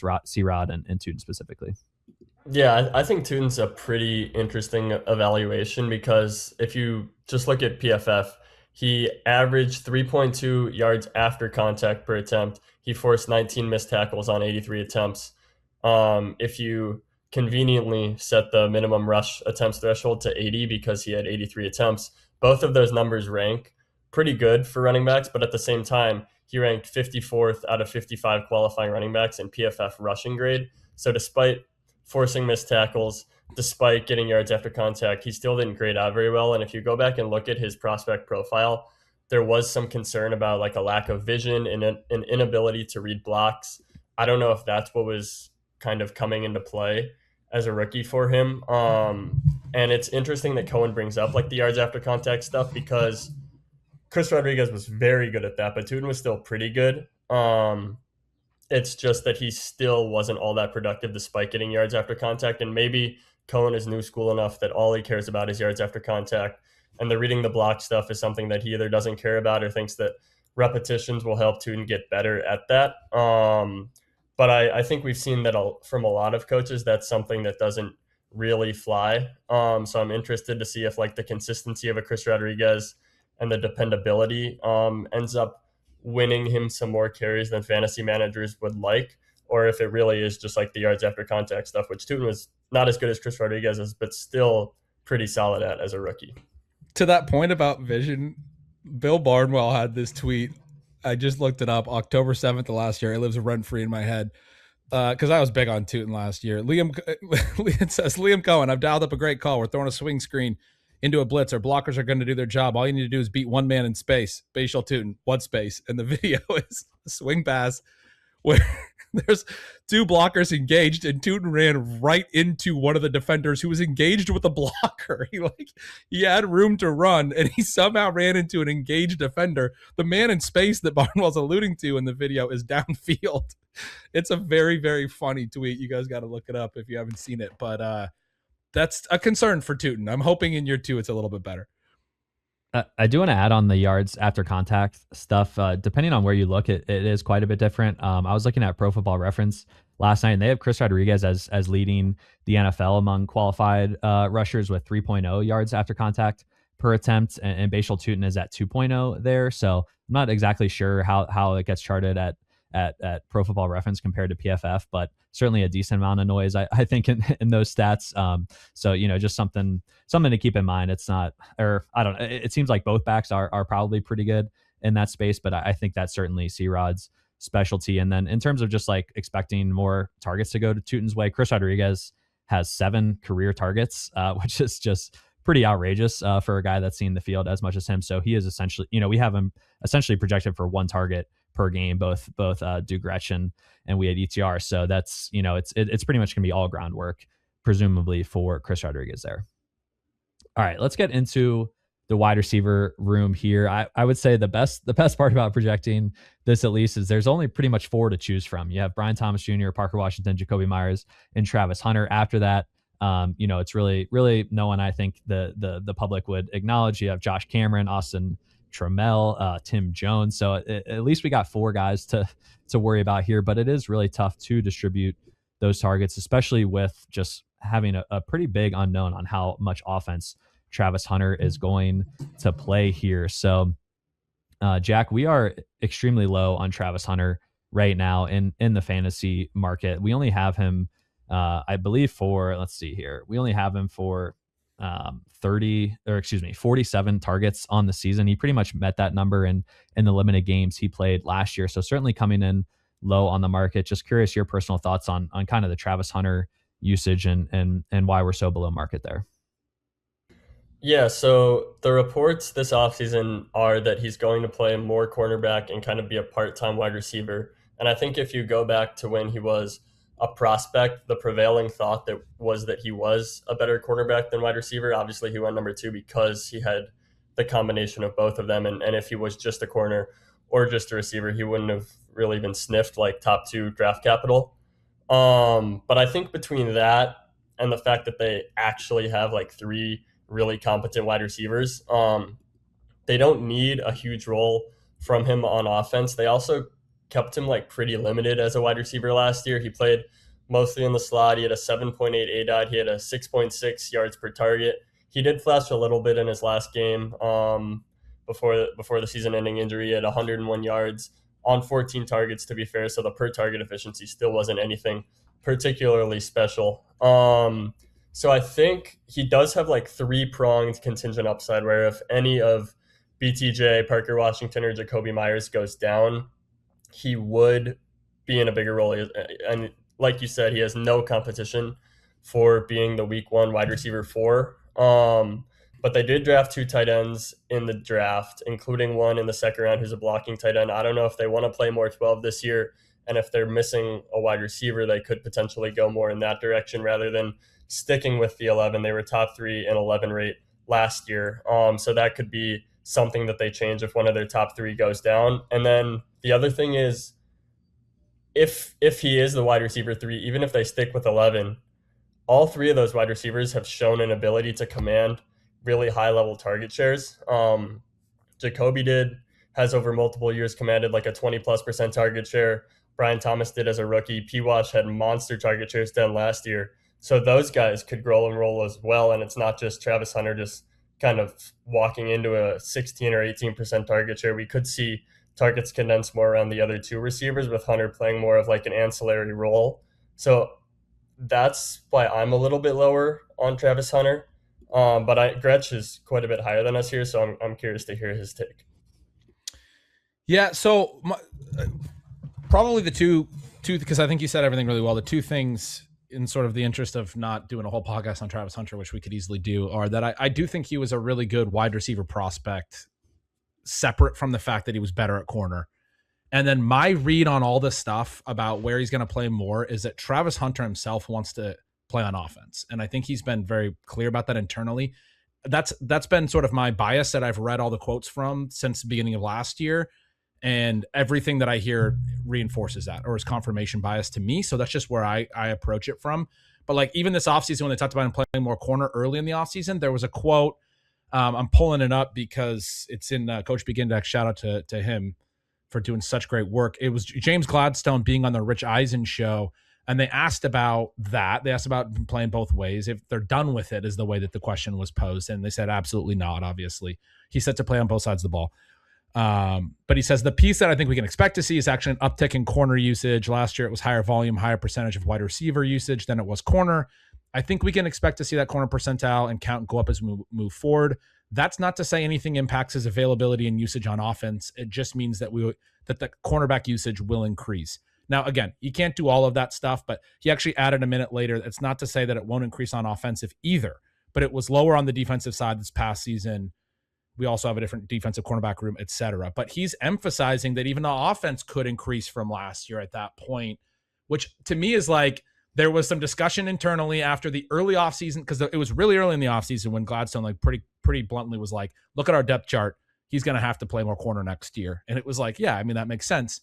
And then it's like, now they're like, well, let's back up a little bit. We're not going to take away the offensive responsibility from him too much, which to me, it just feels like the player is behind the scenes is like, hey, what the heck? Like, this is where I thought we were. Maybe I'm wrong on that, but that's my read on it. Which means I'm projecting this as not like a top 3 and a wide receiver 4. I'm projecting it like this is going to be rotational, right? And I'm still way more concentrated than I should be. But like you said, all the other players are really good. For a while, I had Myers really, really low. I ended up adding more to him. They traded for him. They gave him a big contract. He's been really consistent over the years. He does seem like the least sexy of all of these names to me. But I've always been a guy that's like, Jacoby Myers is better than people think. But the stat that stuck out to me, Parker Washington had the 3rd best yards per out run in the NFL from the point of the Jacoby Myers trade on. It's not that Jacoby Myers changed or maybe he changed the offense, but Parker Washington, behind only Jackson Smith-Njigba and Puka Nacua, was the 3rd best freaking wide receiver by yards per out run in a full-time role, running a lot of routes. I mean, this is not a manufactured thing where like a guy's running limited routes or anything, and so then you sometimes see the per route stuff spike. He's playing a ton, and he's just a star from the moment Jacoby Myers is acquired. And we know that Trevor Lawrence has liked those types of receivers in the past. Even go back into like, I always talk about Jamal Agnew, like a kick returner having relevance in fantasy as a slot guy for a brief stretch that one year, because he's always liked to seem to throw these routes to the slot guys and some of the tight ends and over the middle and the outs from the interior alignments. He doesn't seem to like to throw the outside stuff. If you read the quotes on Brian Thomas, for example, there's a ton about Brian Thomas's attitude is good, and we got to get better with the connection between Lawrence and Thomas, and they're working so hard at it and all these things. And it's really optimistic, and it makes you want to go heavy on Brian Thomas, but it just reinforces, if you remember last year, that that's not Trevor Lawrence's strength. And that, again, Brian Thomas's breakout in his rookie year was with Mac Jones at quarterback. It was not with Trevor Lawrence. That's not a natural fit. They're trying really hard to get that back. And I think Thomas is going to be a focal point this year for stretches and for a variety of reasons. They want to get him engaged. He was hurt a lot last year as well.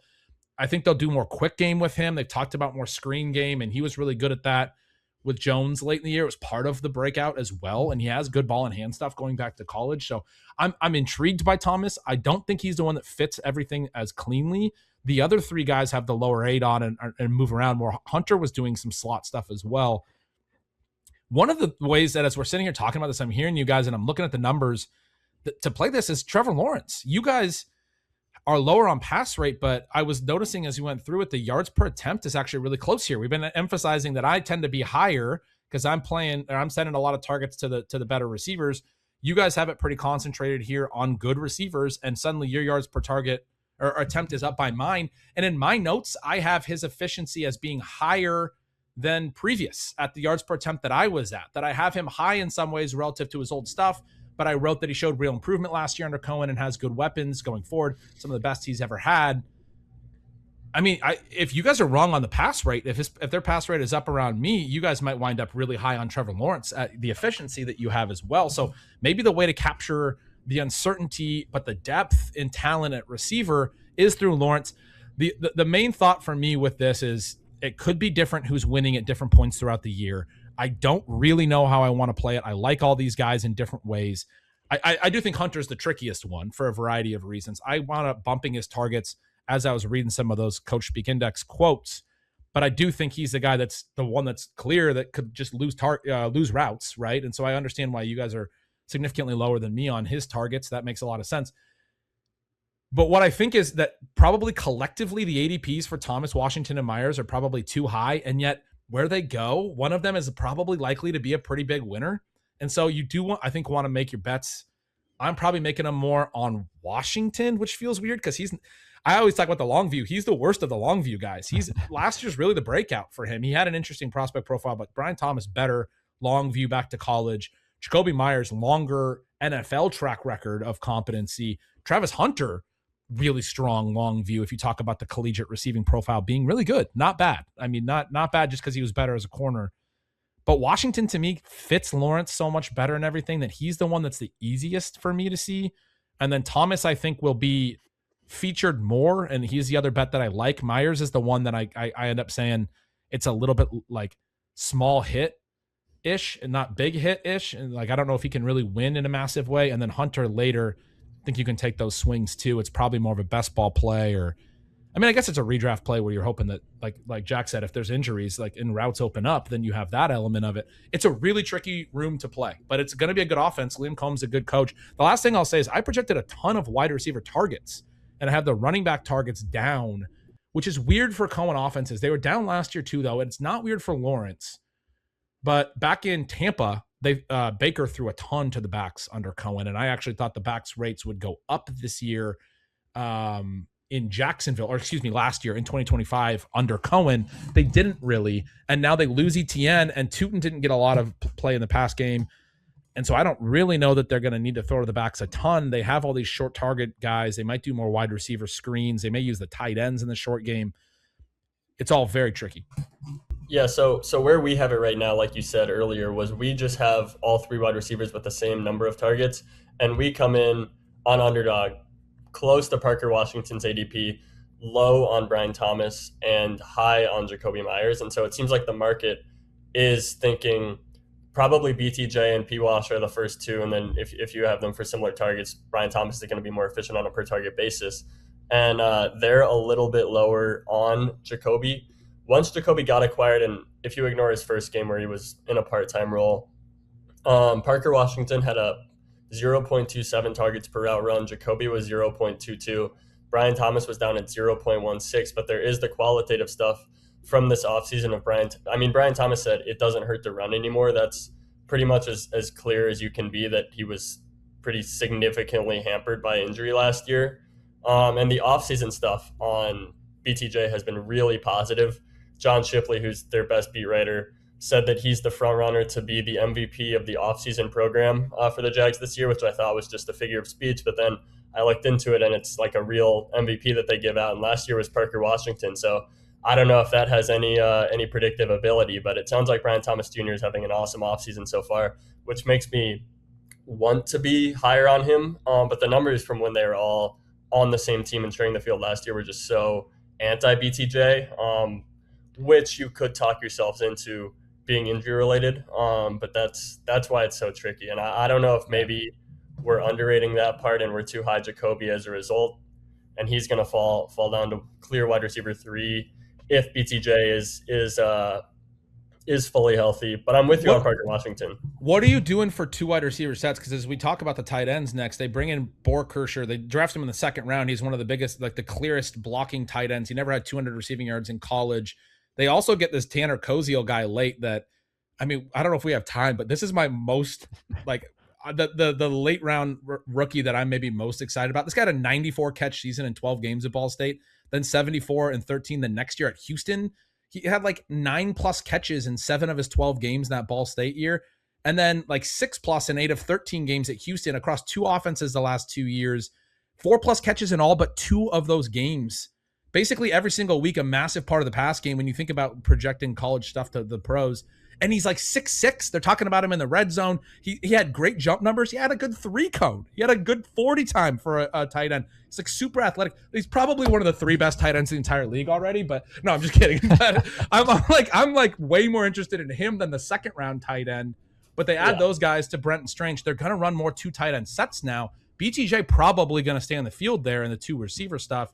Do you guys have it as, would it be Parker Washington as the other guy that probably stays? I think it's a little bit unclear. Parker Washington did play quite a bit outside last year. I think it could be like it's not the same 2 wide receivers on the field in every 2 wide receiver set, and it is like they have 3 competent guys, they rotate them. But yeah, I don't totally have that. I don't know the exact percentages they're going to be rolling out there, assuming they do more two tight end stuff. I think ultimately more heavy personnel sets would be like the biggest detriment to Travis Hunter and his playing time.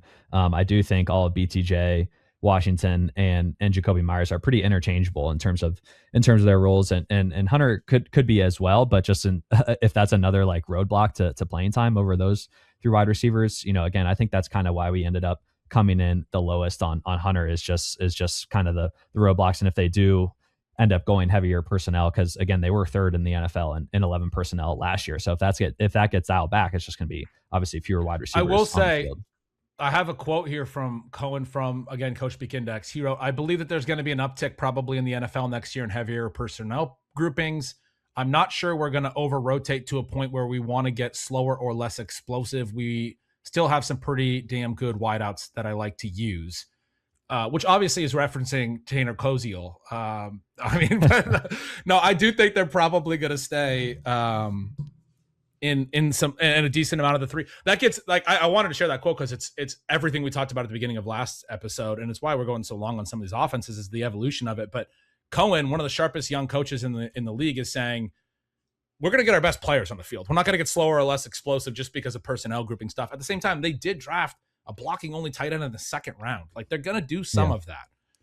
One aspect I do want to jump back to BTJ a little bit too, just because it is a, just with his rookie season and how it collapsed last year, I think it is another really interesting spot. And Jack mentioned kind of like down the stretch that he had the lowest target per out run of kind of the main guys once he came back from injury and after the Jacoby Myers situation. And I'm a little bit concerned that they're only viewing Brian Thomas as a deep threat. His ADOT jumped 3 yards last year from his rookie season. He had over 400 more yak yards in his rookie season than his sophomore season. So Gretch, that kind of alludes to, what you mentioned too, down the stretch, like with Mac Jones, like they were feeding him screens and letting him cook with the ball in his hands. And if he's kind of only featured as a deep threat, which is, if like that connection isn't quite there with Trevor Lawrence, I'm just a little worried that the target volume won't be super consistent or efficient there for BTJ. So in his career too, he has a 21% target per out run on 706 routes with Trevor Lawrence. It's a 31% target per out run in his 262 routes with Mac Jones. So I was going into last year, I was not like a believer that Mac Jones created BTJ, but given kind of how his profile shifted to more of a deep threat, they tried to use him in the intermediate part of the field last year, and he really struggled like going over the middle. He had a lot of drops as well in that span. He gets hurt. So man, it's a pretty convoluted kind of like profile and role when you look at it from that lens as well. And especially too, I mentioned that ADOT for Trevor Lawrence changing a lot from the beginning of the season to the end of the season, even though he had a 9.3 yard ADOT in the last 12 games. That's like when BTJ had his worst stretch of the season. So I'm just trying to, figure out mentally how this is all going to work together to have these guys be productive fantasy assets. Where are you guys on Strange? Because I already talked about their best tight end, but then they also have this other guy, Strange. Yeah. And they just signed him to a 3-year deal up to $48 million. Right. Contract. And he was very good last year. He was 10th among tight ends in yards per route run. He was tied with Brock Bowers for that metric and ahead of Juwan Johnson and Harold Fannin. Just didn't have like the pure routes numbers to really get that yardage and production out there. But I certainly think there are angles to his playing time coming down. There was consistent comments in the Coach Week Index as well. Shout out Greg, we're referencing him a lot, but it was basically like, we like Brennan Strange as a blocker, but we don't want him to be a point of attack blocker against defensive ends and stronger linebackers. And that's like why they drafted Borkature. And so it's, I think there are some threats to his playing time, but he was certainly productive when he was out there. I just don't think there's going to be a whole lot of volume going his way. Like I kind of see it a little bit as, like a K-Dot in Tampa, where it's like, man, he's really going to need to be out there. If some of the wide receivers go down, more targets could funnel his way. But for the most part, I expect the targets to mostly go through the wide receivers here. That's how I'm thinking of it too. It's tricky because he's been good, like you said, but it's really hard when you have this many good receivers. Even if there are receiver injuries, you don't become the second, target guy on the totem pole fairly for easily. sure, and it would require multiple. Yeah, so we are, we're I a little will. bit ahead of ADP. We're like 6 spots ahead on Underdog, but we are at 68 targets on Strange. Gretch is at 80. So again, just typical gap there, I think, for our stuff. But yeah, go ahead, Jack. Yeah, I was just gonna say if you just look at week 11 on, Strange was ahead of Brian Thomas in both targets per route run and target share. So if you're buying into the narrative that Thomas is going to be all the way back and healthy, that could be one where maybe Strange is a guy we need to come down on. I don't think our projection is like overly aggressive or anything at the moment. But maybe we are expecting a little bit too much involvement if we expect so much of this offense to flow through the three receivers. I think it was mentioned that we have the top 3 Jags wide receivers all in line at 91 targets right now. And just to clarify, Gretch has Parker Washington in the lead at 104, Brian Thomas second at 102, and then Jacoby Myers at 90, Travis Hunter at 80 there. So we've kind of capitulated, thrown our hands up a little bit and said, well, we don't fully know. Gretch at least taking a little bit stand there and has Parker Washington up ahead, which I think is super interesting. Again, just kind of given the profiles of these guys. Yeah, he just feels like the one that's got the highest floor, I guess, because of where they were at the end of last year. And then on Hunter, I'm too high, almost certainly, but I feel like they're going to throw him a bone, basically. They're going to get him on the field and throw him wide receiver screens and stuff. They were doing some ball in hand stuff short last year. I don't think there's like a lot of, I wouldn't describe my 80 target projection as there being a lot of ceiling above that necessarily, unless there's a lot of injuries to other receivers. It feels like it's more like me saying he's running a really high targets per route, but the routes are limited basically, but it's probably still high. All right, one more team left here. That is the Tennessee Titans, and the team that has the most turnover in this division with Robert Saleh coming in as head coach. They bring in Brian Daboll over as the offensive coordinator and play caller here for the Titans to hopefully lead to a more productive season for Cam Ward here. In terms of a team level breakdown for the Titans at ETR, we are at 61.1 plays. Gretch is at 60.2. Then we are at a 61.8% pass rate. Gretch is at an even 60% there. So a little bit higher on play volume and pass rate for us on the Titans, which, looking at the Titans, they ended up finishing 4th last season in pass rate at 64.9%. Our 61.8% this year would rank 9th in the NFL, but obviously you have Brian Daboll coming over who, the Giants were 26th in pass rate over expectation last year, 23rd in 2024, 19th in 2023. So obviously the Titans were so bad that they throwing was a necessity for them last year, trying to come back into games. So again, it's always kind of balancing that thing with these struggling teams. How much can we predict that they'll pass, based on kind of trailing game scripts and everything there. But so yeah, the Titans interesting spot here. Jack, how about you talk through our kind of insight onto the team level stuff here for the Titans and Brian Daboll? Yeah, I think despite the change in staff, this might be the least interesting team level stuff here. Daboll teams were above average in pace in New York, below average pass rate over expectation, although they obviously had quarterback struggles. We're just at Aligo on the dropback rate, which is taking into account how bad they're expected to be. We have a little bit of a dock on plays. Do still come in a little bit ahead of Gretch, but I think the big thing really for this offense and the ceiling is how much improvement Daboll can get out of Cam Ward. Like we talked about a little bit with the Colts, Daboll got credited a little bit for making Daniel Jones semi-usable in New York, got some credit for Josh Allen's turnaround in Buffalo. And he'll need some of that magic because Ward was just brutal last year, 5.9 yards per attempt, 9.2% sack rate. The Titans were 30th in EPA per play. We're obviously expecting some improvement, as is everybody else. But I think the big question here is, does Ward go from 5.9 yards per attempt to 6.9 or to 6.5? Do they go from 30th to 25th in EPA per play, or do they get a little bit better than that? In look-ahead lines, they are 26th in average implied team total per game. So we're kind of in that vicinity. The market is a little more bullish than us. We are below best ball market on Cam Ward right now. But I really think that that's just what it comes down to, is how much improvement do you expect out of Ward in this offense? Cam Ward was arguably, or maybe inarguably, the worst fantasy quarterback all of last season. With 10 plus starts, he finished dead last at 11.4 points per game.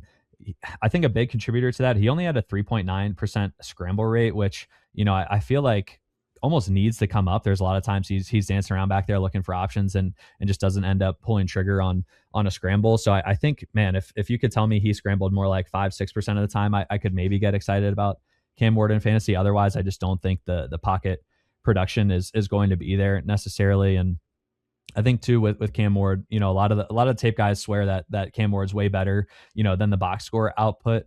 He's going QB 22 right now on Underdog. So Gretch, I'm curious if through all your ceiling signals analysis, if you what your opinion is on Cam Ward. Essentially, do you think he could potentially take a year or two leap now that they add Carnell Tate and Wan'Dale Robinson? Are you a believer in that at all, or what's your read here on Ward entering his sophomore season?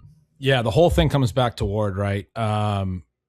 Robert Saleh opened his tenure in February with a quote that they plan to take him back to his rookie year, back to square one. Just a tacit criticism of the entire last regime. Brian Callahan, probably the worst coach in the league last year, gets through 6 games, gets fired right away. Mike McCoy takes over. For those who don't remember Mike McCoy, he was one of the most predictable and maligned coaches of the 2010s. He had a short stint with the Chargers, that a 4-year stint with the Chargers during the early 30s of Phillip Rivers' career that was not like necessarily horrible. Then he gets fired after 2. Well, I don't know. I thought it was pretty bad. Some people might defend it. I don't know. It wasn't like clearly horrible. He had 2 9-win seasons, but the next 2 years are bad. He gets fired. He goes to the Broncos, gets fired as a offensive coordinator, gets fired midseason, goes to the Cardinals the next year, gets fired midseason. I was already writing stealing signals at that time. That's the year when they started using David Johnson as a early down plotter and stopped splitting him out wide, even though his last healthy season, he was the most dynamic dual threat, like running back in the league. He was running tight end routes, like splitting out. Mike McCoy just didn't bother to use him the way that Bruce Arians had laid out a blueprint that was like made him the most interesting player in the league. He made him the least interesting. Anyway, the Mike McCoy spends 3 years out of coaching, then 3 years as the QB coach at Jacksonville under Doug Peterson, and then lands with the Titans. He's not only one of these coaches that didn't have like a recent success story we talked about how the league has evolved and they're liking younger coaches. He wasn't even good in the 2010s. He was the head coach for 2/3 of the season last year for this Titans team for Cam Ward. It's very similar to Caleb Williams' rookie year with Matt Eberflus and Shane Waldron and the guys that are designing everything, getting fired in season. And we have McCoy taking over the in-game or the weekly game planning and all that. I think it's really tough for a rookie quarterback to be successful when you have all of that. You have an offensive line that was one of the very worst in the league. The 3 top receivers in routes run are 2 day 3 rookies and the always inefficient Van Jefferson. It was the worst situation I think a rookie quarterback's ever been in. Like genuinely, I don't think you could I guess I wouldn't know pre 1990, but this is a horrible spot. He was dead last among qualifying passers in EPA per dropback, and people will point out that, he had some issues. I did review some of my stealing signal stuff late in the season, and I thought he was improving a little bit, but he was not getting help in some of those games. If you look at his adjusted yards per attempt, he was under 6 in each of the first 6 games during the Callahan period. Then in 4 of the next 5, he was over 6. And then late in the season, he had his best stretch. He had 3 games over 7, all 3 of his top games of the year. He closed the season in his final 4 or 5 games. I don't have the split right in front of me, but his adjusted yards per attempt had gotten much better. He threw 2+ touchdowns in his adjusted yards per attempt in total was 7.3 from week 14 on, which is just the last several games, 4 or 5 games. But like I said, he was below 6.0 in each of his first 6 career starts. And so he had, improved quite a bit down the stretch, even statistically, threw 2+ touchdowns in each of his last either 4 or 5 starts where he played the full game. He played 5 snaps in week 18, but those are the only multi-TD games he threw all season. So there was some stuff that was improving. His sack rate also came down. It had been a problem for most of the year, but it came down during that period at the end of the year as well. Some stuff that I think is a positive there. But I do think you have to be really concerned about how quickly he can evolve from that. Even Caleb Williams was, I think, dead last, people pointed out, in completion percentage over expectation last year. And there's people that are like, yeah, Caleb Williams has improved, but he's still not perfect. It's hard to fix everything in 1 year. We've seen this at a lot of different positions. When guys have really tough rookie years, even if they progress and they become good pros, it's kind of a multi-year progression. And I do think that the new coaching staff, saying we're going to start over from square one, is reasonable. I do have some optimism that Cam Ward can still be at least a mid-level quarterback in this league. Maybe he's not like the full ceiling, elite talent, but he was never really expected to be necessarily. One of the things with Caleb Williams turning it around is you did have Ben Johnson, and you did have a better prospect profile as well for Caleb Williams. I'm a little bit more concerned about Ward's long-term talent level and the coaching that is taking over here in Dable. I talked about the Daniel Jones element. He also gets a lot of credit for Josh Allen's development early on, but like Josh Allen has gone on to probably prove that it wasn't Brian Dable. Like he's been even statistically better after Brian Dable as well. Like he's had his best seasons and won his MVP post Brian Dable. So I do wonder. I used to defend Brian Dable and really like him. I do wonder about that, but he should have much better weapons, as you said.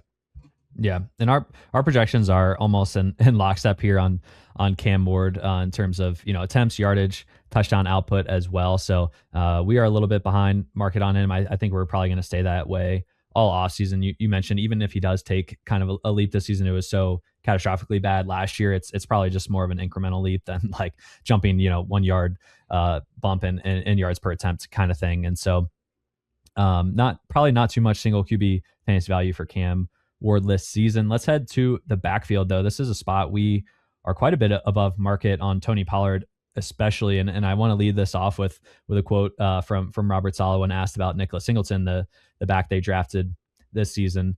He said, "But to be clear, Tony and Tajay are the bell cows of this football team, and Nick's got to compete his way in to find his way to that group." Again, not a super surprising quote from a head coach, when he has two incumbent backs and draft a late round running back, but we are well above market on Tony Pollard. Last year with Tyjae Spears, he had 174 carries in the 14 games that Spears played. That was good for 71% of the running back rush attempts. He's hit 1,000 yards in 4 straight seasons, has handled 500 carries in the last 2 years for the Titans. So, Jack, we are well above market on Tony Pollard, but I feel pretty decent about it just given the workload expectation. Any thoughts here on the split between him and Tajay? And then if we're maybe wrongly discounting Singleton as a real threat in this backfield. Yeah, there was some early reporting, maybe quote unquote reporting from the Sports Illustrated suggesting that Pollard was the clear RB1 and that Tajay would have to fend off Singleton for the RB2 role. I think that at this point looks like it was just Sports Illustrated guys just kind of writing stuff with the recent Saleh quote. And we can expect more of a split akin to what we're used to over the past couple of years. Both Saleh and the Titans running back coach have been very positive when talking about Pollard all offseason. Pollard also averaged 4.5 yards per carry, over 1,000 yards, despite a horrific offense last year, was at 0.5 rush yards over expected per carry. So he was pretty good. He's been pretty good. I think it makes sense to expect him to remain the clear RB1 here with Tajay kind of more in the pass down role that we're used to. And if you look at some of Singleton's stuff, it's almost similar to what we were talking about earlier with Tootin, where there was some concern about his ability to find the right running lane and read his blocks right. But he is good in space. We'll see if he can kind of make a mark in camp. But as of now, I think that it makes sense to have him as the clear RB3 with Pollard as the clear RB1 on early downs and Spears maybe factoring in a little bit on rush downs or pass downs. Sorry. I have it the exact same way. Spears was far worse in traditional yards per carry last year, despite averaging like more than double the number of missed tackles forced per touch. And that's been a thing with him where he's like really evasive, but he's not actually turning it into a lot of yards. He ran out of the had a lot higher rate of carries out of the shotgun and ran against stacked boxes quite a bit less frequently than Pollard. He was at like 9% and Pollard was like over 20%. And so his expected yards per carry, you mentioned that rush yard is over expected stat. Spears's was 4.8 and Pollard's was 4.0, and Pollard still had the way better yards per carry because he was plus 0.5 rush yards over expected per attempt, which Jack just said. Spears was minus 0.8. And Spears is probably not a good rushing back, but they have talked about these two guys as being good complementary skill sets. I'm with you guys. I think they're going to use them the same way they've been using them. Pollard's become a good runner. He's 29, but he's been 1,000-yard rusher 4 years in a row now. Notable that he's never hit 1,100 yards on the ground. He's gets to 1,000 and that's it. I do think you're dealing with some of the high value touch upside. was a different regime, but he ran over 50% of the dropbacks in each of the first 5 games, right up until the game that Spears returned. After those first 5 games, he never hit 50% of the routes again. Tyjae Spears is running routes, and it's just stealing from Tony Pollard's overall role. So if you're not catching passes and you're playing on an offense that has this, second year redoing the rookie season quarterback, probably not going to be a very good offense. And by the way, the offensive line is pretty much the same as last year. That wasn't very good. It's expected, and some of the offensive line stuff I've seen, is expected to be one of the bottom 3 units in the league again. I do think Tony Pollard is a better than gets credit for kind of runner, like you guys are talking about him, but I also think he's like a low upside play. It's more of a best ball play. I think it's a great like value best ball play where like just having all of those touches is really nice. But I'm seeing it the same way. Singleton to me, he's a 5th round rookie, had some, intriguing receiving stuff, but he had an injury at the Senior Bowl. We didn't get any testing numbers. I think there's like some potential to his profile, but to me, I was saying it for redraft, it's like a waiver wire play at best. Like he's not. I saw that same quote you mentioned. It's a good one for us to feel comfortable about Pollard and Spears. Yeah, and for Pollard, we're at about 200 attempts even. Gretch is at 230 rush attempts. We are at 37.5 targets on Pollard. Gretch is at 31 there, and then that's kind of where the discrepancy comes in on Tyjae Spears as well. Gretch has 50 targets. We're at 35. Looking back at the split between the two last year, Tony Pollard had 2.3 targets per game in the games with Tyjae, and Tyjae was up at 3.6. So I do think that it might be a spot we want to tilt a little bit more to Tyjae just in terms of the target share, and that's probably somewhere where we'll ding Singleton, just not necessarily believing that he'll be too much of a factor in the pass game. To me, it almost seems like a spot where we continue to kind of lean a little bit heavier into Pollard on the ground, portion of the work, and then into Spears on the pass game portion. And unfortunately, that does eat into Pollard's, kind of fantasy ceiling a little bit, assuming Tyjae continues to take that clear pass down work. All right, let's head to the wide receivers here, headlined by the 4th overall pick and Carnell Tate getting drafted to the Titans. I think a pretty big surprise on draft night. Not even the consensus like wide receiver 1 prospect here. Some people had that as Jordan Tyson. So Tate going 4th overall was a little bit of a shock, but certainly the Titans needed some weapons for Cam Ward. They also bring in Wan'Dale Robinson from the Giants, who signed a 4-year, $78 million contract with the team as well. He comes over with Brian Daboll.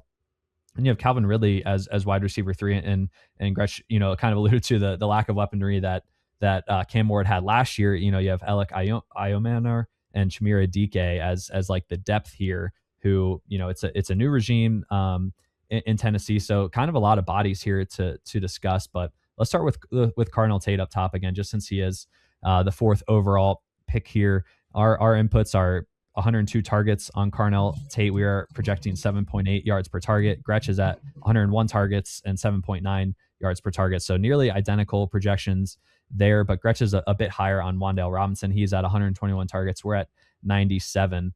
So curious, Gretch, your thoughts on how these two break down. Tate, go ahead on any prospect takes on him, and then how you think like Wan'Dale will kind of transition to a new team here in his role. Yeah, Wan'Dale comes over with Daboll. Last 2 years, 140 targets on the nose, 90+ catches both years. We were talking about the Dalton Schultz stuff. You guys are projecting him for 97 targets. I'm projecting for 121, and I was like, he's going to get more than that. It's just like Wan'Dale Robinson gets so many targets in the short area of the field.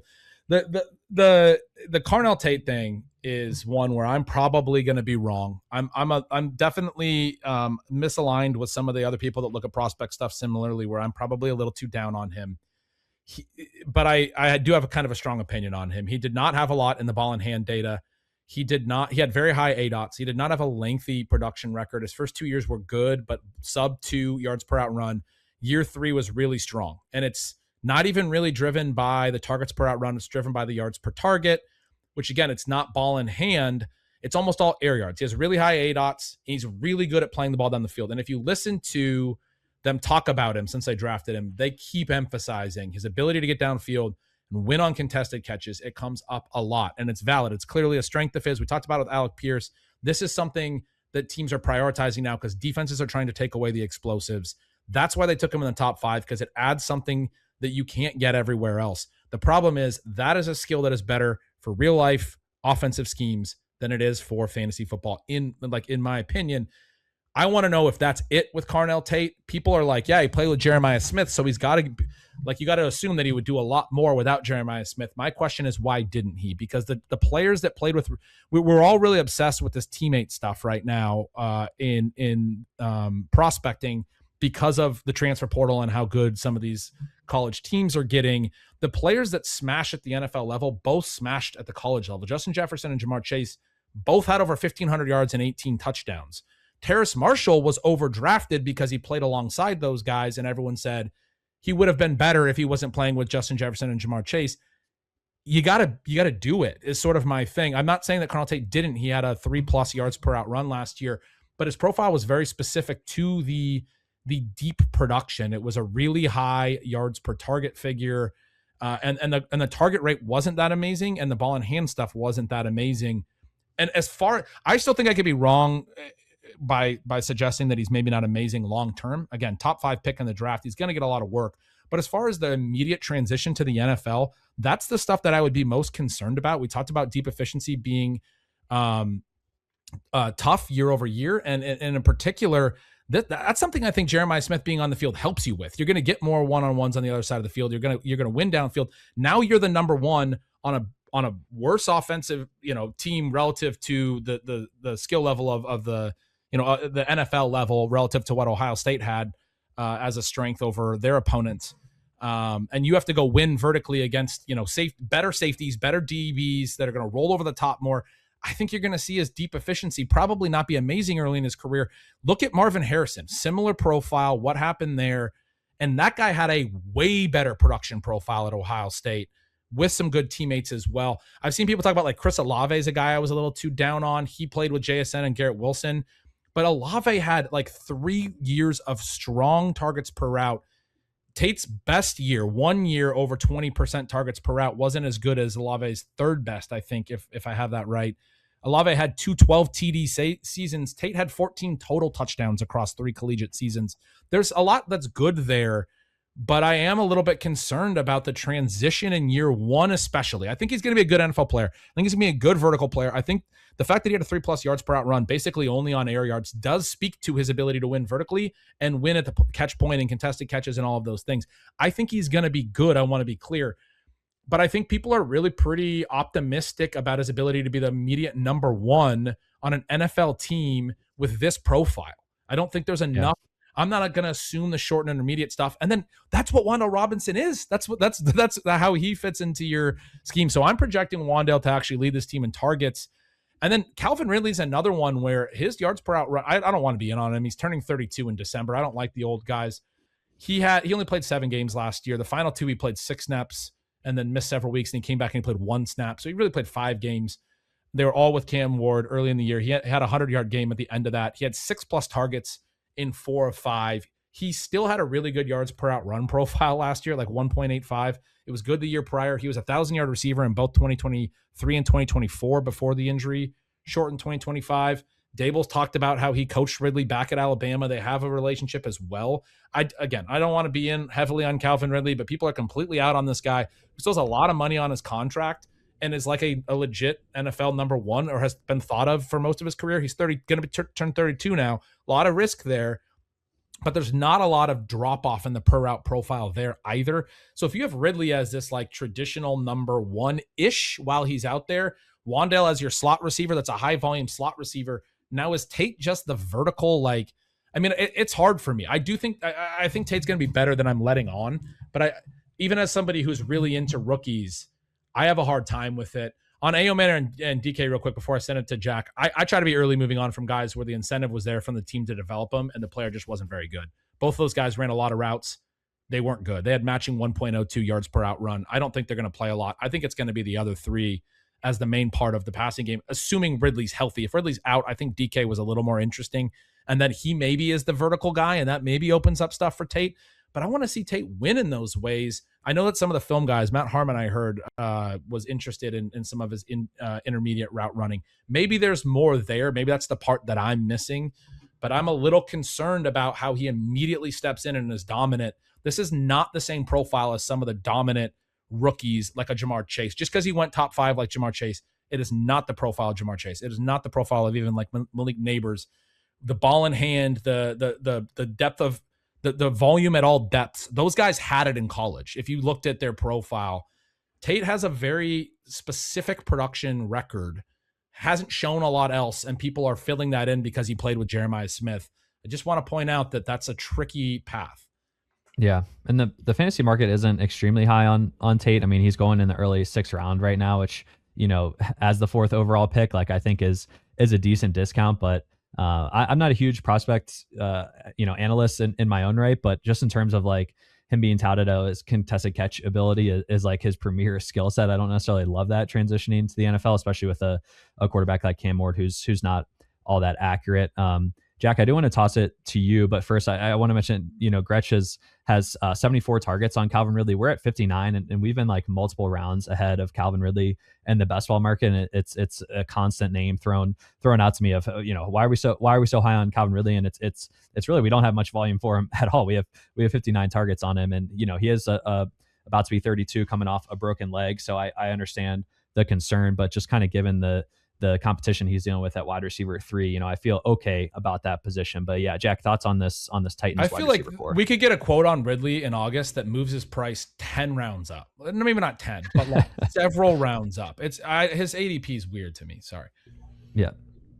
Yeah, I was hoping to be the one to break the news to Gretch that he better get ready to learn Calvin Ridley, because we are the reason we have so many targets for Ayomenor and DK is largely because we are uncomfortably high on Ridley. But I do think that he's likely just mispriced right now. And I think Gretch's points on Tate are well taken. We had, if I'm remembering correctly, we had Jamar around a 22% target share as a rookie. Neighbors, I think, at 21. We're at 19% on Tate. So despite the top 5 draft capital, I think that we do have a decent gap there, and that's reflected in the best ball market as well. But with that being said, I do think everything that Gretch just said makes a lot of sense. And I do think it's pretty possible that Wan'Dale, or maybe even favor that Wan'Dale, could out-target Tate as a rookie. And so maybe that's a split that we could revisit on the ETR side and see if we should bump Wan'Dale ahead. Yeah, that's certainly a spot I think we could get higher. One question I do want to ask you guys before we move to tight ends here on Wan'Dale is his profile, did change a little bit last year in terms of target depth and yards per reception. He set career highs with an 8.5 yard average depth of target and 11.0 yards per reception. We always just think of him as this slot merchant, target volume merchant, but the profile did meaningfully change last year, and that led to over 1,000 yard season and some more fantasy relevance in non PPR leagues. So, but a pretty big departure from his first 3 years in the league. So these are tough, like, efficiency spots to project. Okay, this player showed us something for 3 years in a row, and then in the 4th year kind of had a different leap to a new profile in some regard. And he is following the same coach to Tennessee. So I'm a little curious if this is sticky. Gretch, do you have any opinion on kind of this Wan'Dale, if he's just going to kind of return to me in that slot low ADOT merchant, or if this down the field profile he exhibited at least a little bit last year could potentially be sticky? Well, going into last year, I was too high, or whatever. I guess it didn't turn out to be too high, but I was high on Wan'Dale from an efficiency standpoint, that like it was way too low. It was like too low to be sustainable prior to that, and people were not willing to draft him because they're like, yeah, he's going to have all these targets, but it's going to be 8 catches for 35 yards, because that was all of his lines the year prior. And I was like, one of the things I wrote about in Stealing Signals was he's going to get air yards this year. Like, he was wanting them, he was talking about them, and it just didn't really make a lot of sense. There was some situational stuff that kind of led to it the year prior with their quarterbacks, and they had like Tommy DeVito playing, and like there was some bad stuff that year 2 years ago. I think last year it kind of overcorrected. He had that game, I think it was week 2 against the Cowboys OT game. He caught 2 bombs from Russell Wilson. He had I think a long touchdown, another one down like inside the 10. Like, suddenly he wasn't running a ton of deep routes, but his air yards did spike, and suddenly his deep efficiency was like super high. Like, both of those I think were like slot vertical routes where like the Cowboys just didn't guard him. And so like he probably had more explosives than you'd expect to go forward. We're actually really similar in yards per target, which is splitting the difference. I brought him down and a lot from last year, but also up from the prior couple of years. I don't think he's just going to be that kind of slot merchant. But to be clear on Wan'Dale, like, the targets per out have been really strong this whole career. And if you go back to Kentucky, they were extremely strong. And his ADOTs developed to a higher level at Kentucky. I don't think people realize that, but he had an ADOT of like over 10 one year, in his final year, and like a 30+% targets per route run. Like, it was a legit wide receiver profile, which is part of why last offseason he was like, yeah, I want to run real wide receiver routes. And he finally got the opportunity to do some of that. And then, yeah, Dable brings him over. They pay him. They bring him in. He knows the system. They're trying to get a young quarterback in line, like this veteran who gets open in a phone booth against anyone, you know, at least in the short and intermediate range, but is going to make the young quarterback's life easier with some easy throws to get the ball out, that knows the system, that the coach is comfortable with him. Just seems really obvious to me that he's going to get a lot of work compared to a rookie who Carnell Tate could develop into what people want him to be in year one. That's the thing I'm trying to emphasize, is we haven't seen him do a lot in the short and intermediate. I think they're going to give him a lot of volume. He's a top 5 overall pick. He's going to run routes. They're going to give him opportunities. I do think that's going to be more of a work in progress over multiple years, is the way I would look at his career. On the target tree here, we have 75 combined targets on Io Manor and DK, and Gretch has 36 there. So more than double on like kind of these secondary wide receivers. I do think that's a spot we could potentially condense a little bit more on Wandale specifically. And then the Calvin Ridley question, I think, will probably persist until training camp. Maybe we get some more decisiveness there on who the favorite to be the wide receiver 3 is. But I do want to hit on tight end here as well. They have Gunnar Helm, you know, presumably stepping into the tight end 1 role, and he had pretty strong per route metrics last year. You know, was a little bit buried behind Chigakonkwo, so never really got a high route share there for the Titans, but had a 0.24 target per route run last season. Only got over 50% of the routes twice last year, so not a great athlete. You know, a 4.84 40 for Helm, but had a productive senior season at Texas, and then good per route metrics last year. We also have the instance where Dayball brings over Daniel Bellinger from the Giants, but like kind of looking into the Bellinger stuff, he only averaged 26% routes last year with Theo Johnson healthy. So I'm like slowly getting more optimistic that he's going to let Gunnar Helm cook. But you do have this kind of like, you know, him bringing over his boy and Daniel Bellinger. Is that a big threat to Helm's playing time? So Jack, I'm curious how you view this tight end room, because Helm, you know, theoretically there's a decent, you know, target void that he could fill, especially if his per route metrics carry over at all to his sophomore season. How you seeing this tight end room play out this year? Yeah, I think the big question is how high the snaps can get on Helm. Like you said, the per route numbers were good. 0.24 targets per route run, 1.55 yards per route run. As a rookie in that offense, those are both pretty good numbers. He did out-snap Chig in 3 of the last 4 games they played together, but that kind of coincided oddly with Chig's target share spiking over the last 4 games. Chig had a 20% target share. Helm was down at 9%. But I think the big question is, how much does Helm play relative to Bellinger? Saleh recently called Helm a legit dude. Obviously, that's not anything massive in terms of coach speak, but it does at least display some belief. But Dayball does have the familiarity with Bellinger. Bellinger is an inadequate blocker. So I think I think the big question is how many snaps does Helm get up to? Does he get up to like 75, or is he going to be capped at 60? Yeah, Helm is a late round tight end this year, going around 25, tight end 25 on Underdog. We're mostly in line there, but again, I could see reason to be more optimistic there. Gretch, you are a little bit higher on his targets. You're at 75 while we're at 62 on Gunnar Helm. We're pretty similar yards per target, but any reason to be, you know, excited about Gunnar Helm as a late round tight end pick, do you think?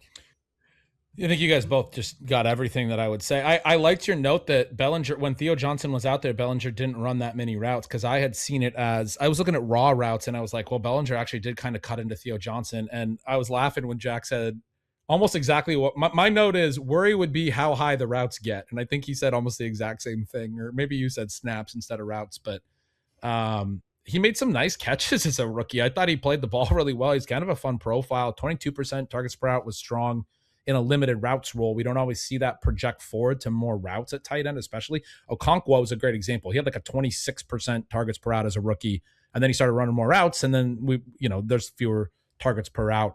So Helm was in that like specialized role. Now, if he's running a lot more routes, you're going to see the targets per route probably come down a little, but for the same reasons that I was talking about, there being target availability from Wan'Dale Robinson and Carnell Tate maybe is going to be a work in progress in the short to intermediate range. I do think Tate's going to get plenty of targets as well, but and then I'm way too high on Calvin Ridley as you guys were talking about. I need to get ready to learn Calvin Ridley. For those same reasons, you could be optimistic about Helm. It's an offense. It's like sometimes these tight ends and these bad offenses that don't have good secondary receiving weapons can bump up to. It's like Dalton Schultz's career. We were just talking about Dalton Schultz. It's like this guy. Why this situation can wind up being a 100 target situation for a tight end, which is a pretty good thing. But again, does he consolidate all the routes with Daniel Bellinger there? They also brought in Kylan Granson, another veteran ad, and they have. Did they draft another? Yeah, Jaron Kanik in the 7th round. He's like a converted linebacker. They've talked about playing on special teams, but they drafted a tight end in the 7th round and signed 2 free agent tight ends to support Helm. I'm hopeful that Helm could potentially be an interesting dude, though. But again, the ceiling of the offense isn't great either. So it's like, he's probably just a fine late round option. I think the biggest note there is just the upgrade in target competition this year. I mean, towards the end of the season last year, really had been hurt for a while. They're tossing out Iomanor, DK, Van Jefferson, guys that are really, really not strong target earners or producers. So maybe that kind of lent to Gunnar Helm's higher target per out run as well. So, maybe the bull case, not as strong considering they bring in Robinson and draft Tate 4th overall, as well as kind of like the Bellinger addition there. Okay, fellas, that is going to wrap up the AFC South. Not a single word wasted in this 2.5 hours here talking through one of the most exciting divisions in the league, of course. But great content, guys. So great chatting with you guys. Gretch, thanks for taking some time out of your birthday to talk with us here. Absolute pleasure. We will have 2 episodes coming out next week potentially as well, furthering this series. So I really appreciate all you guys tuning in with us, sticking it out in the long haul here. Next divisions are to be determined as well. So we'll announce those later date, but really appreciate all the support. The feedback we got after the first episode was really encouraging, and appreciate all you guys tuning in with us today. But that will do it for the AFC South and episode 2 of this 8-part series. Appreciate all you guys tuning in. Peace out.